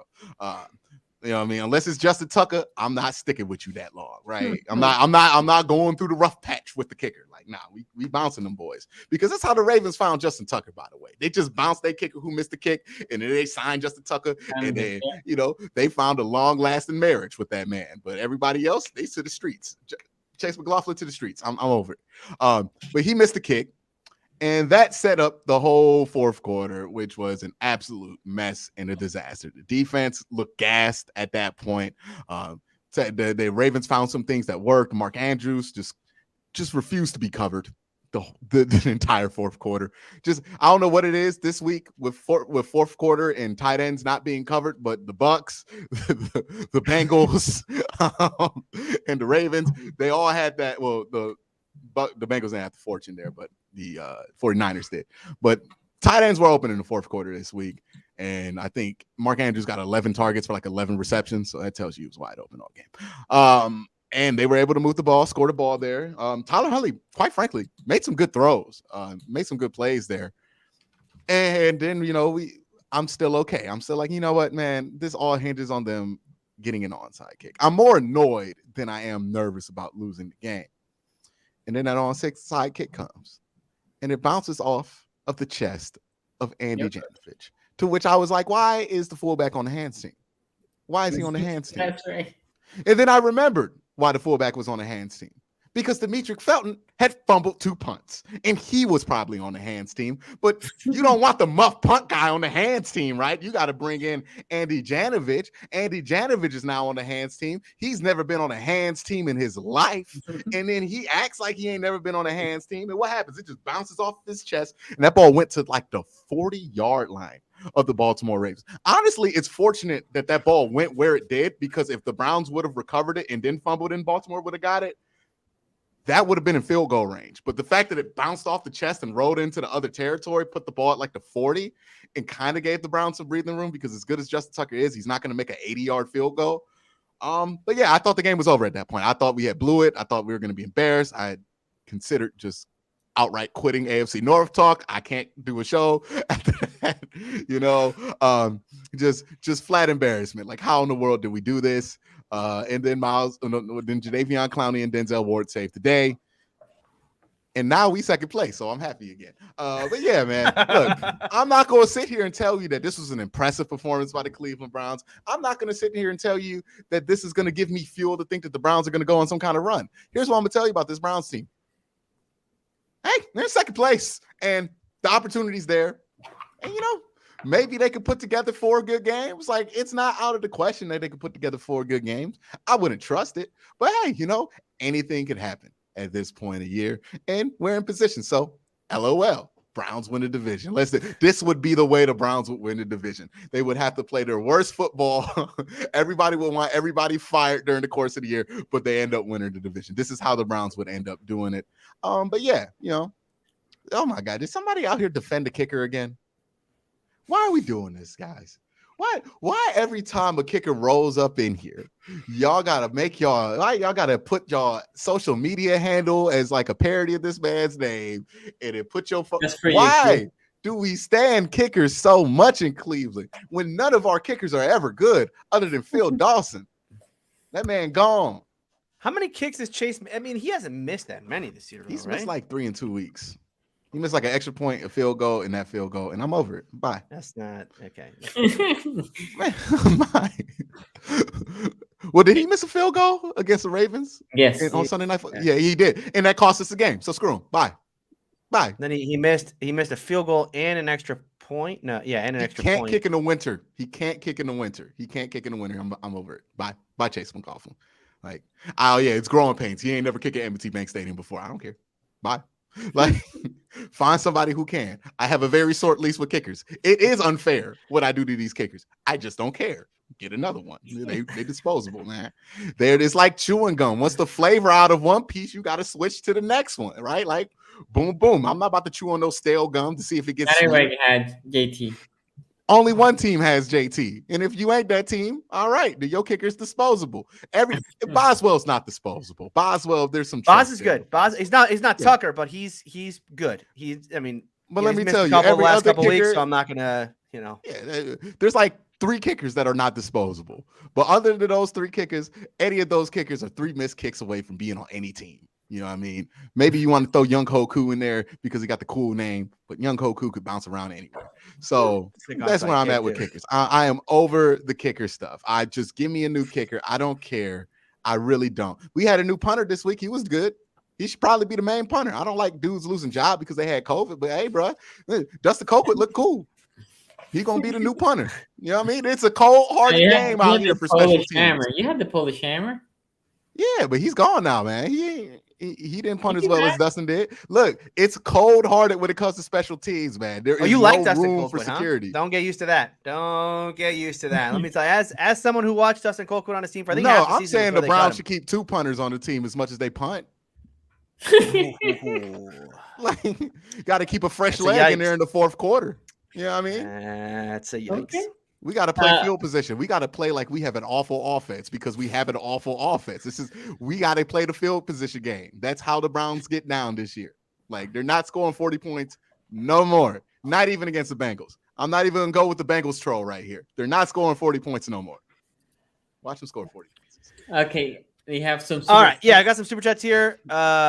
Grand Scheme with a $5 super chat says, Q, I let you get away with a lot, but you shall not slander GOAT McLaughlin. Okay. You're going to be kicking with Christopher next week. Ray Rags 14, $5 super chat says, Hugh almost pulled him in the middle of a game. I remember seeing Tyrod warming up, then Baker threw a touchdown. Chase also missed 5 of his last 7. Bro, field he goals. big should have been gone 5. Maybe Not that's ideal. True. Not an Is ideal that true? number. Hold on. Okay, Let me but hold on. confirm Well, that before I I mean, ether this, man. I was going to compare him to when Boz had that bad year, but Boz had been good before that. So Yeah, he ain't been good. Yeah. He's been all right. All right, I got to Novastone. confirm that before I eviscerate this man. But go ahead. Novastone 12, $2 super chat says Perriman helped Brady win his 4th MVP. Sorry, Ravens. Definitely Yeah, a Bucks MVP fan, right Brady now. fan for sure. Professor So Chaos he's 2 $5. for his last 5. Okay, Okay. is that good? You're like you are you back on board now, or where does the No, I got to see where some of these field goals were attempted at, but he's 2 for his last 5. I feel like, from my gut feeling, I feel like I've seen enough. We got to add kicker But- ratings. You know what? We got to add kicker ratings as the Next show year. next year. We got to do kicker ratings should. next year. Ace and I are going to battle it out between Number 2. McPherson and Boz. Let's go. Professor Chaos $5 super chat. That would be the best, is if we were like yelling at each other about rankings, kickers. let's get it. Yeah, exactly. We're like getting in arguments about I kickers. would refuse to take part. Well, you don't. Yeah, I mean, we know. Sick that. day. Yeah. I'm not about to stand. I'm not about to defend my kicker ever. If my kicker sucks, I'm about to let y'all know that man sucks. Like, I'm not about to go out here and defend this man. Like, I would never be on here defending the kicker. That's where it all started with Cybert. And that's where it all started. Yeah. We had a whole episode for We Cybert. did. Yeah. Yeah, All right. and then how many teams have been taking a chance on him just to be proven that he's Austin Cybert still? Just gotta, That's gotta true. see. Sometimes sometimes these kickers take a little while to for the light bulb to go on. You gotta give them a little shot every once in a while. I want to See if the know the lights dude. have come like, on yet. Yeah, because everybody talks himself. This is how people talk themselves into drafting Roberto Aguayo in the By the way, have you second seen round. how many teams Chase McLaughlin has played for in his career? I don't know This how is many the teams. Browns He's are in his 6th team. Oh yeah, he's gonna figure it out with his 7th. I'm not. All right. Professor Chaos $5 super chat says, Q, would you trade JOK for Justin Tucker? Would I trade the Ravens a guy who has the potential to be a franchise level linebacker that I have to play every 2 weeks to have a kicker? No. All right, we're not gonna get into it. We're Dog, not gonna. I'm not You're not gonna trading go down for- to this rabbit hole, but even a good kicker, I'm not trading the best. anything for a kicker. Yeah, the problem- best kicker, a Hall of Fame kicker. I'm not because you know what that's signing up for? Watching a bunch of field goals. And you know what makes you mad when you watch your offense? A bunch of field goals. Why? I'm not trying to watch a bunch of 6-9 football games. Like, nobody wants to see that. yeah, but think about how bad it is when the Ravens have the ball tied with 2 minutes to go. Okay, and your team is against them. You already know how that game ends. No matter where the Ravens get on the field, Justin Tucker's going to kick a bad when they had bomb. Joe Flacco, though, right? Because there was a chance you could stop Joe Flacco before he got to the 40.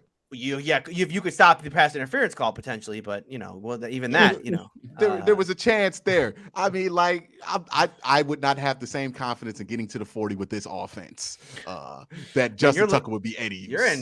I thought you were going to be happier today because I'm happy about the defense. Ask me about the defense. I'm ecstatic.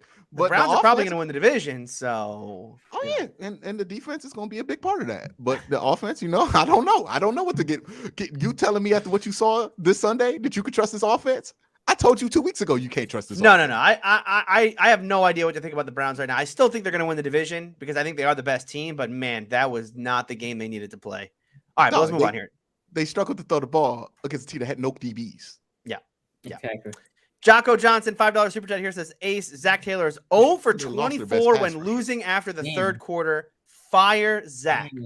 Yeah, that makes How sense. is You that know, possible? right when we start turning around, let's just fire our head coach and Start just bring over. in a whole new system, whole new staff, and we're Fire just gonna fix him. it that way. Pretty That makes kitchen sense. is out there. Wait. How is he 0-24 if he's losing I don't in even the know where third he quarter? got that stat That's from. that's Is that that's even like a legit that's stat? statistically impossible for him to have 24 losses. Wow, Right. No, he can have 24. No. Yeah, He 3 definitely has Well, 24 they lost. win losses. like There 2 for 3 games last seasons. year. They won Oh, he's 4 been games 3 last seasons. year. Oh, and then they he won is 2 from games. 2019. I thought he was hired last year. My bad. Okay, never mind. No, I had a brain. No, he fart. definitely has 24. Wait, can you put that one back up? I don't think I got that one. Okay, here we go. Ray Rags, $2 Well, I mean- super chat says, I think that includes a PAT and one was blocked. Okay, so Well, block. he should do something about that. You should have a Like higher block projection. ones sometimes are on the kicker if they kick it too low. Just gonna That's say. that's It's about him being too obvious with his cadence. He's just too obvious with the cadence on the kick. Yeah, that's true. Got to get him. Yeah. okay. Let me tell you how this game went for me.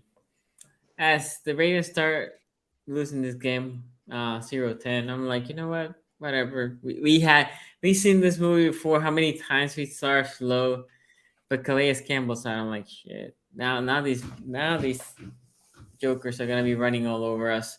Although I will say this, the D line for the Baltimore Ravens, the interior D line, is very underrated. With Brandon Williams and Matabike, Q's boy. Remember when we did the mock Yeah, draft? yeah. Madabuke. That was Yeah, Q's he boy. got a tackle. He got a tackle. I remember like, oh yeah, my boy. Yeah, My he's boy. been really good. He's been playing, but you lose Calais Campbell. There's not a lot of depth behind our D line.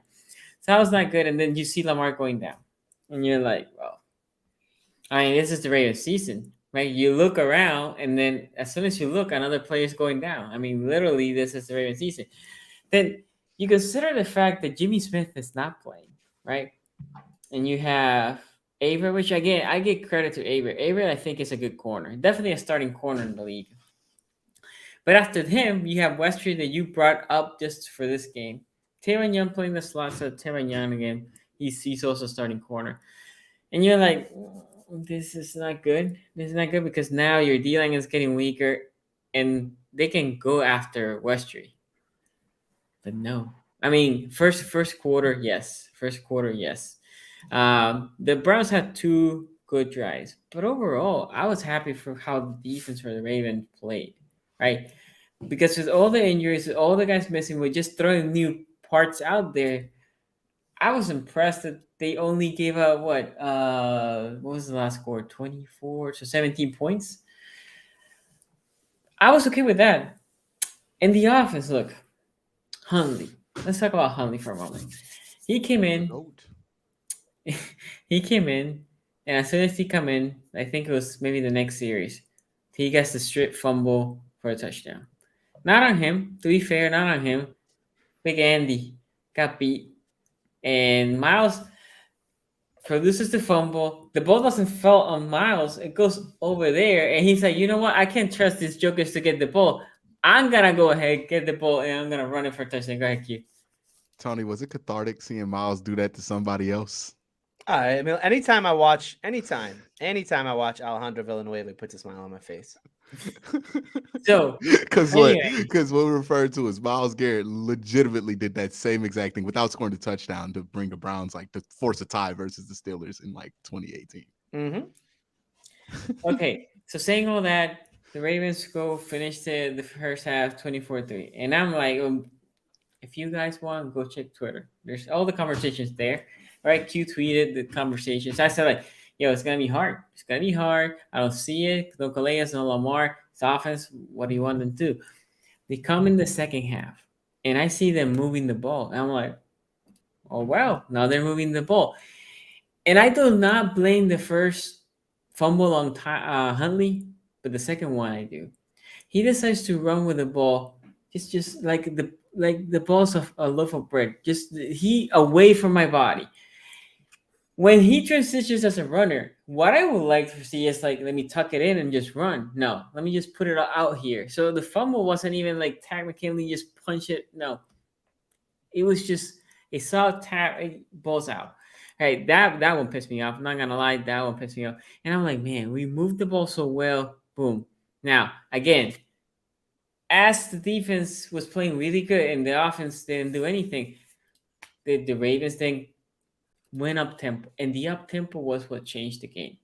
As they were pushing out the Ravens haven't run too much up tempo. Even on the 2-minute offense, they don't run too much up tempo. And I'm seeing them running up tempo. I see Myles Garrett just huffing and puffing. I'm like, okay, maybe this is the way that we neutralize some of the Myles Garrett, because he was a havoc, right? Like he was causing problems, holding and all this. But they had to start. They had to pull him out for a little bit, and they kept going. No huddle, no huddle. Let me just up tempo this ball, and that's how they started moving the ball. We talk about Mark Andrews. Mark Andrews had a hell of a game, but another guy that had a really good game, by the way, the ref stole his first touchdown. Rashad Bateman. Bateman had a really, really good game, really strong game. Greedy had issues tackling Bateman. But look, overall, the guys fought and they got the ball. And this is, I look at my wife, I was like, this is the second game this season. This is early in the third. This is when they fumble. This is the second game this season that I don't feel like I'm not anxious, because I was basically like, they lost, right? Even when they scored a touchdown to make it a 2-point game, I was like, well, they took forever for this touchdown. Ain't no way we're getting this ball back, right? And then the outside kick happened and we get the ball. And now Sonny's like, oh, God. I look at my wife like, we might do this. I said, don't let me. I'll be on Burrow on the show if we just pull this game. I'm not gonna lie. They might kick me out. They might not want to see me here again. But they just look, that fourth down play call. I have no problem with the play call. It's just a guy not being experienced. They have the drag route. I have no problem with them having a drag route. In a blitz situation, you want a slant over a drag route.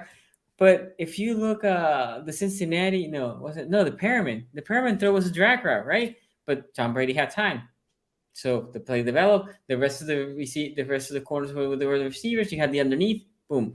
But that's what I think they're trying to do, and I think Bateman was the first read on that 1-yard drag route, and they wanted to isolate Bateman to whoever the corner was. I can't remember who the corner was, but the problem is on the blitz.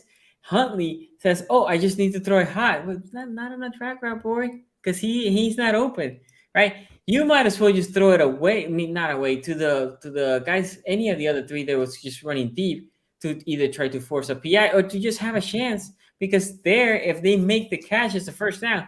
He picked the wrong route to throw the ball. Game over. But again, experience will teach him not to do that in that situation. I think might as well also try to just break the tackle and try to run it. Overall, I will say this. The Ravens have fight, which is more than I thought that they were going to have. The defense, for all the injuries, they have fight against this Browns team. The running game was shut down again. And the passing attack was contained for the most part. So that made me happy. And Huntley, a couple bad things, a lot of good. You can build on that. To be honest, I want him to start next week because I want Lamar Jackson to be healthy. You ready to bench Lamar? No, I want Lamar Jackson to be healthy for the Bengals. You getting the extension or no extension? Technically benching Lamar, though. What Sonny is saying is technically benching. He doesn't want Lamar to play. I want Lamar to be healthy. Oh, we want him healthy too, man, because we don't want to hear any excuses later on in the season. No, Ravens have never had excuses this year. Ravens don't have excuses. Look, They don't. What I'm saying There's not 10 minutes preamble of what I'm saying is this week game is against the Packers. If for the Ravens overall, it's the less consequential game. You can lose this game. It really doesn't matter. The Bengals game is really important. The Steelers game is really important. So you want to have Lamar healthy for that. So for me, if I was them, I'll be like, Lamar, just take one more week and be healthy-ish. We got to change the title of this video. You know how ESPN puts quotes? Mm-hmm. Ravens have to sit Lamar down. Yeah. SCG Sports. Yes, for the title of stretch this video. For the stretch That'll go run. viral. For the stretch run. They should sit him down. Not because Huntley, because I know how this is gonna get spin. Huntley's better than Lamar. It's because I want Lamar to be healthy for the divisional games, right? That's why for the conference game. Sonny, I get somebody- it, but we're running out of games here, man. Every game you gotta win, whether it's NFC or not. We only got like 4 games left. Okay, somebody, hold on, wait. Somebody clip me say, that part of Sonny saying Huntley is better than Lamar, and then like just send it to me so I can. I just need that one in my arsenal. You don't need that second half of that clip. You just need the first half of that clip. Yeah, just hey, what you were trying to say, Sonny. Hey, what I would disagree with you is this. Let's say the Ravens win 2 out of 4, right? Let's say they go 500. Mm-hmm. That's possible. If they go 500, winning against the Packers and against the Rams, and then those 2 wins does not matter. If you they will if you get 10 wins. Well, but you can still lose the division, and you might still not even be in the playoffs, right? But if you go to the other side and win against the Steelers and Bengals, then you pretty much guarantee the division, right? No, I get it. I just think any game at this moment, like you gotta win. You want to win all 4 games. I think especially if you're down here like the Steelers, the Bengals, and the Browns. We trying to win any game, like whichever. Right. Game, well, you're not. Yeah. It's not like you're trying to go 4-0, but you can't just give yourself an L because every team's taking L's. No matter what this year, so you can't just you can't give away the freebies. My point is, if Lamar is not healthy, right? Like if he's still banged up for Sunday, I guess that's my point. Yeah, I would prefer them to have him 1 more week rested for another game that I think has more weight for a division run than have him there half healthy against a Packers team that's really, really, really good on defense, right? I guess that's my bigger point. Anyway, we have some super chats here. Yeah, let's do it. Hung Fat, $5 super chat says, I'm a Niners fan, and I can't believe Zach Taylor kicked those field goals on 4th and short. That was the game right there, and Jimmy G's pick 6 being dropped. Yep, I had to agree with you. Those 4th and shorts, a lot of people wanted him to go for it, and he did choose the conservative route. No. All right, Ray Rags, $2 super chat says, if Jesse Bates would have caught that pick 6. The crazy thing is, I thought like on the surface watching the game, because there was another play that Deebo Samuel scored on and Jesse Bates took a horrible angle. I was just expecting like to open PFF this morning and just see like Jesse Bates with a bad PFF grade. They actually gave him an 81. I was actually kind of surprised that it was like 80 something. Ray Rags, $2 super chat here says Huntley also missed 2 wide open touchdowns. Yeah, to Hollywood Brown. But again, I can't believe Tyler Huntley, y'all. Yeah, those are deep throws. Those are the least. That's the lowest percentage throw you're gonna. I mean, those are deep. I'm not gonna hold him into action. Yeah, I'm not gonna hold that against him. Here's a question I have about Tyler Huntley. Right. So you look at his game he had. I mean, he was surprisingly good in that game. Right. Brought them back. What's the Ravens' MO been this year? Don't play well early. Second half, turn it on, right? He threw for 270. When's the last time Lamar threw for 270? Indianapolis, right? He averaged about 7.5 yards per carry. I mean, that's a very Lamar-like number. So the question becomes, people are saying like Huntley's as good as Lamar. Huntley's better than Lamar. No. Here's the question, Ravens fans. Is Lamar Jackson a system quarterback? People are asking. Oh my God. Yeah, no. Who's asking specifically? I got this. People. People are asking. Like, is Lamar Jackson a system quarterback? About this. Maybe it was Tony's burner account. Just saying. I'm just saying. Like, you look at Tyler Huntley's numbers. They are eerily Lamar-esque in a Lamar offense.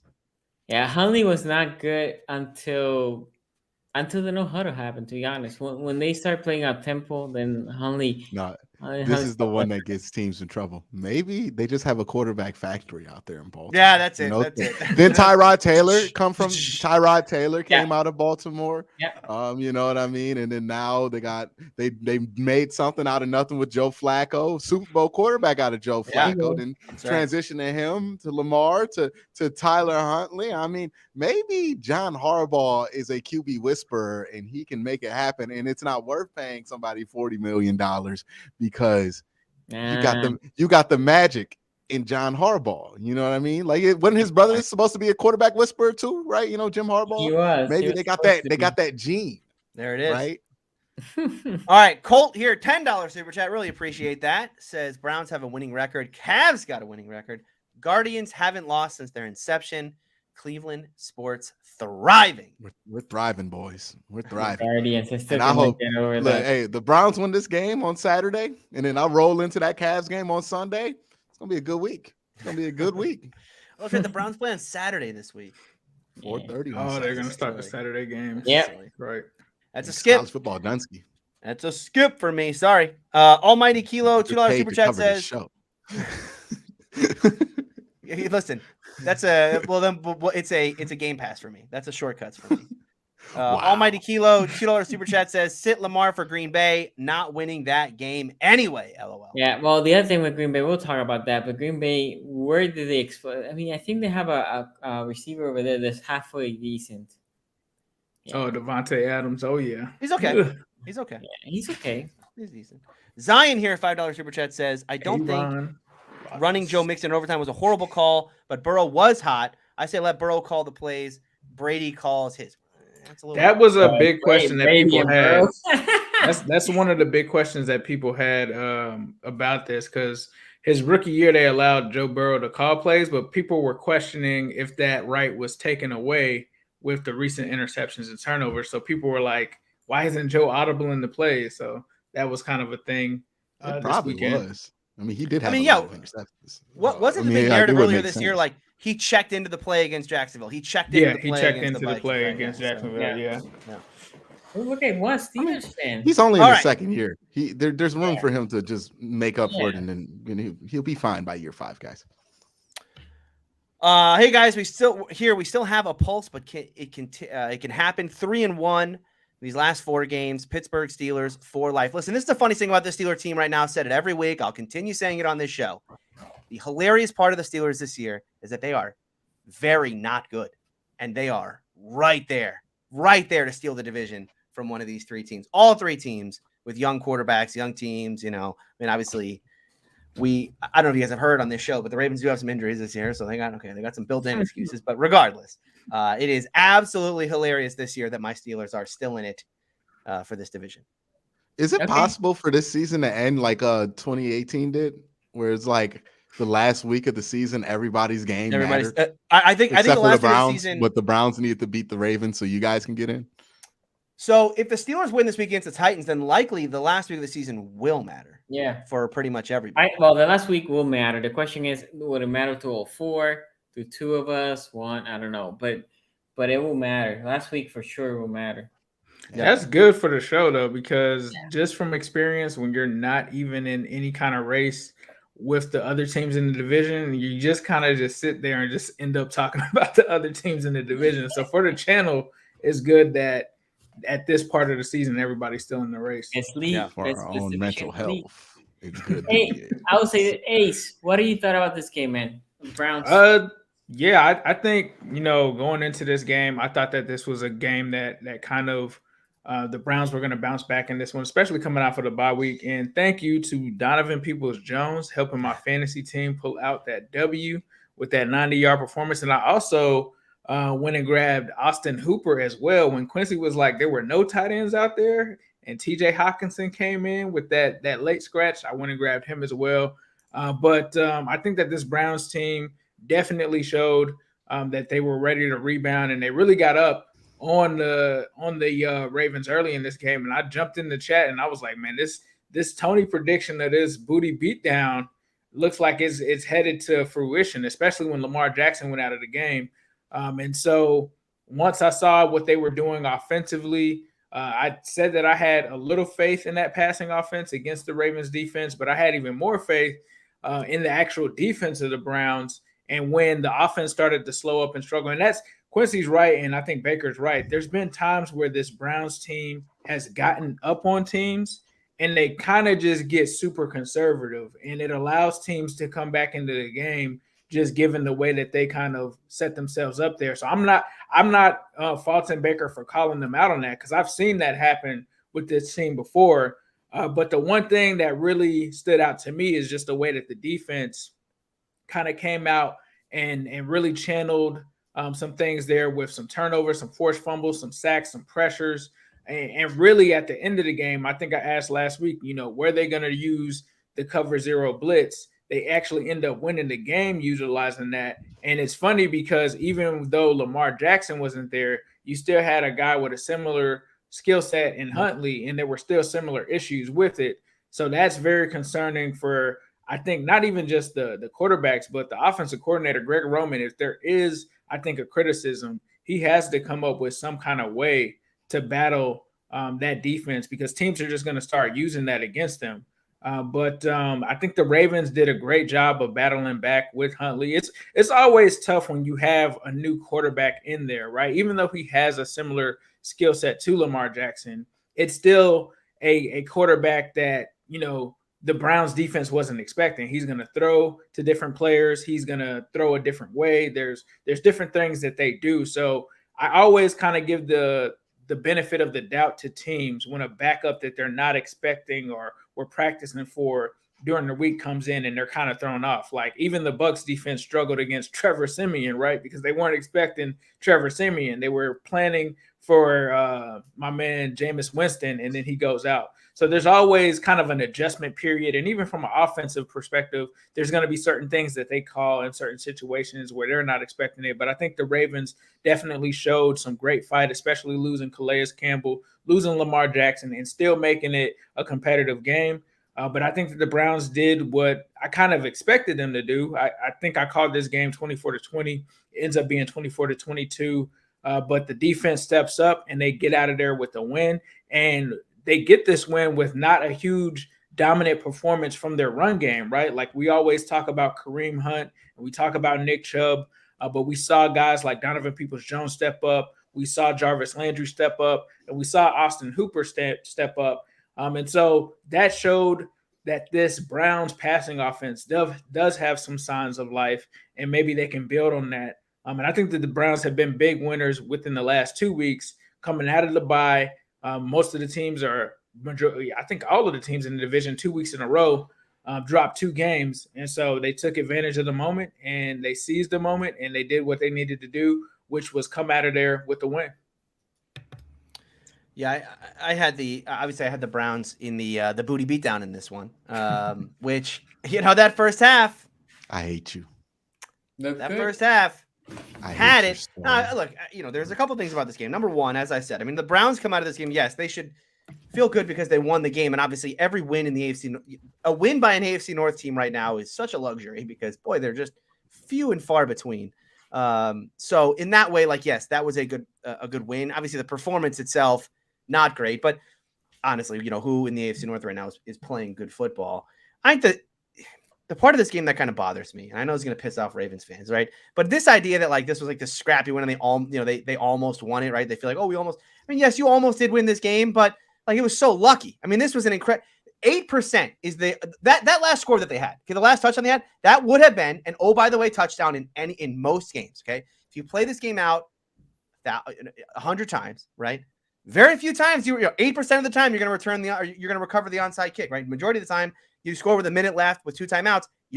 That game is over. It's an by the way touchdown. Browns win and we go home. So the fact they got the onside kick and really actually that's when this game really turned to become okay, this is actually crazy. But again, the scrappiness part, the Ravens have actually put themselves with actual chances to win football games in regulation, not off these crazy luck things at the end, but just playing well in the second half, we've seen that in that game against you predict the booty beatdown, and if I would have told you, you know what, Calais is not gonna play, Jimmy Smith is not gonna play, and Lamar Jackson is not gonna play all in the first 3 series, right? They went out, so basically for the whole game, you would have been Right. Well, Why are that's they another thing. trading up? I did want to point that out because when I predicted this, I thought Lamar was going to play. I didn't know the Ravens were going to have a good quarterback in this game. So, that was. You left the door wide open for There that. we go. When I did the calculations, like, all right, Lamar's playing, it's like, okay, there's going to be a lot of problems there. I didn't By realize the they were way, a good quarterback. By the way, Sonny, this isn't about the Ravens. Tony has an ongoing beef with Scrappy. Like, he just has a beef with anything that can be described as Scrappy. Tony is anti-Scrappy. He wants no Scrappy. Well, now that my Steelers are officially Scrappy, I guess I'm actually jumping on board the bandwagon. But yeah, I think it's like a rare game where I guess both teams can come out not feeling that great. Because for the Browns, it is a feeling of like, man, how did we only beat them by 2? Again, I think it's artificially close at the end because you only win by 2, but it's an by the way touchdown at the end. You really beat them by more, right? You let them score. They got the onside kick. That was crazy. They got it, and obviously that made it feel even closer. But then for the Ravens, man, I mean, they're the losing Lamar is just, I mean, it kind of is. I don't know, the cherry on top of what has been like just the worst injury season in NFL history. So I guess getting him back, I thought maybe they would lose him for the year. When I heard he was in a walking boot, I thought maybe they were going to lose him for the year. It sounds like that's not going to be the case. Yeah, no. And so that'll give them a chance down the stretch because 8 wins, like we talked about. 9 may win the division with tiebreakers, and 10 probably wins it without. So anything's going to happen here down the stretch. But yeah, I thought good win for the Browns, but neither team comes out, I think, feeling great about themselves. All right, and then we got the exact same about ourselves. I think every team in this division feels about where they should about their teams, be honest with you. All right, Zion here with a $5 super chat says, I feel like Burrow is so competitive. If we make the playoffs, we get a ring. I mean, he's a competitive person, but I don't think you can just say that we're gonna just run through and get a ring. I mean, there's a lot your way that to a goes Super Bowl. There's a lot that Someone's goes gonna into scrappy it. their way to a Super Bowl out of this when you division. just think about teams winning a championship, it takes luck, it takes health, it takes a bunch of different things. I mean, Nick Foles won a Super Bowl. I mean, who saw that coming? So well, he was so competitive and scrappy that he was undeniable. By the way, Tony slandering my name here on Twitter. Don't fall for that. Watch the whole show. That tweet has gotten more traction than I thought it would. I apologize, but it already has. I can see. You can tell. But here's the thing, Sonny, what you did? You can tell who follows you but doesn't actually watch the show. That's what you can. That's what you know now. You out here taking bait. Yeah. That's right. And you know what Tony's gonna do? Tony's gonna go and he's gonna go cut that clip and just put it underneath in that video and just ping it. I think there's someone else on this show who's getting ready to clip it, but Oh no. We need if the Ravens come back, I'll cut a tape about how Sonny was a Lamar hater. Yeah, exactly. Get Ace's editor to throw it together. I am the editor. Oh, there you go. Anyway, guys, remember that was well done then, Ace. I didn't realize you did that. That was well. Appreciate it. Yeah, that was amazingly done. Anyway, guys, remember the show. Unpredictable show. We have fun here. We troll. It's a good show overall. As unpredictable as the division itself. Yes, we appreciate everybody's super chat. Thank you for everybody being here. If you haven't, please like, subscribe to the channel. If you're watching the replay, comment below because I can see already happening tomorrow. Sonny, what are you talking about, Lamar? Anyway, thank you guys for why watching. do you want to bench him, man? Defend yourself. Sonny, why do you want to bench Lamar? Yeah, why do you want to bench Lamar, dude? You gotta. Pro football talk. What we're gonna hear. So Lamar does not need to play versus Green Bay. Next, you're gonna say they shouldn't re-sign him, man. I mean, what are we doing? Ace is already retweeting this thing. I can already. I like our chance to win with Tyler Huntley. That's what he said. No, I did not say that. Word But anyway, Sonny basically said that they should trade Lamar Jackson, and I'm shocked we're just gonna walk over before it goes all the way in. Wow, bro. Y'all take care.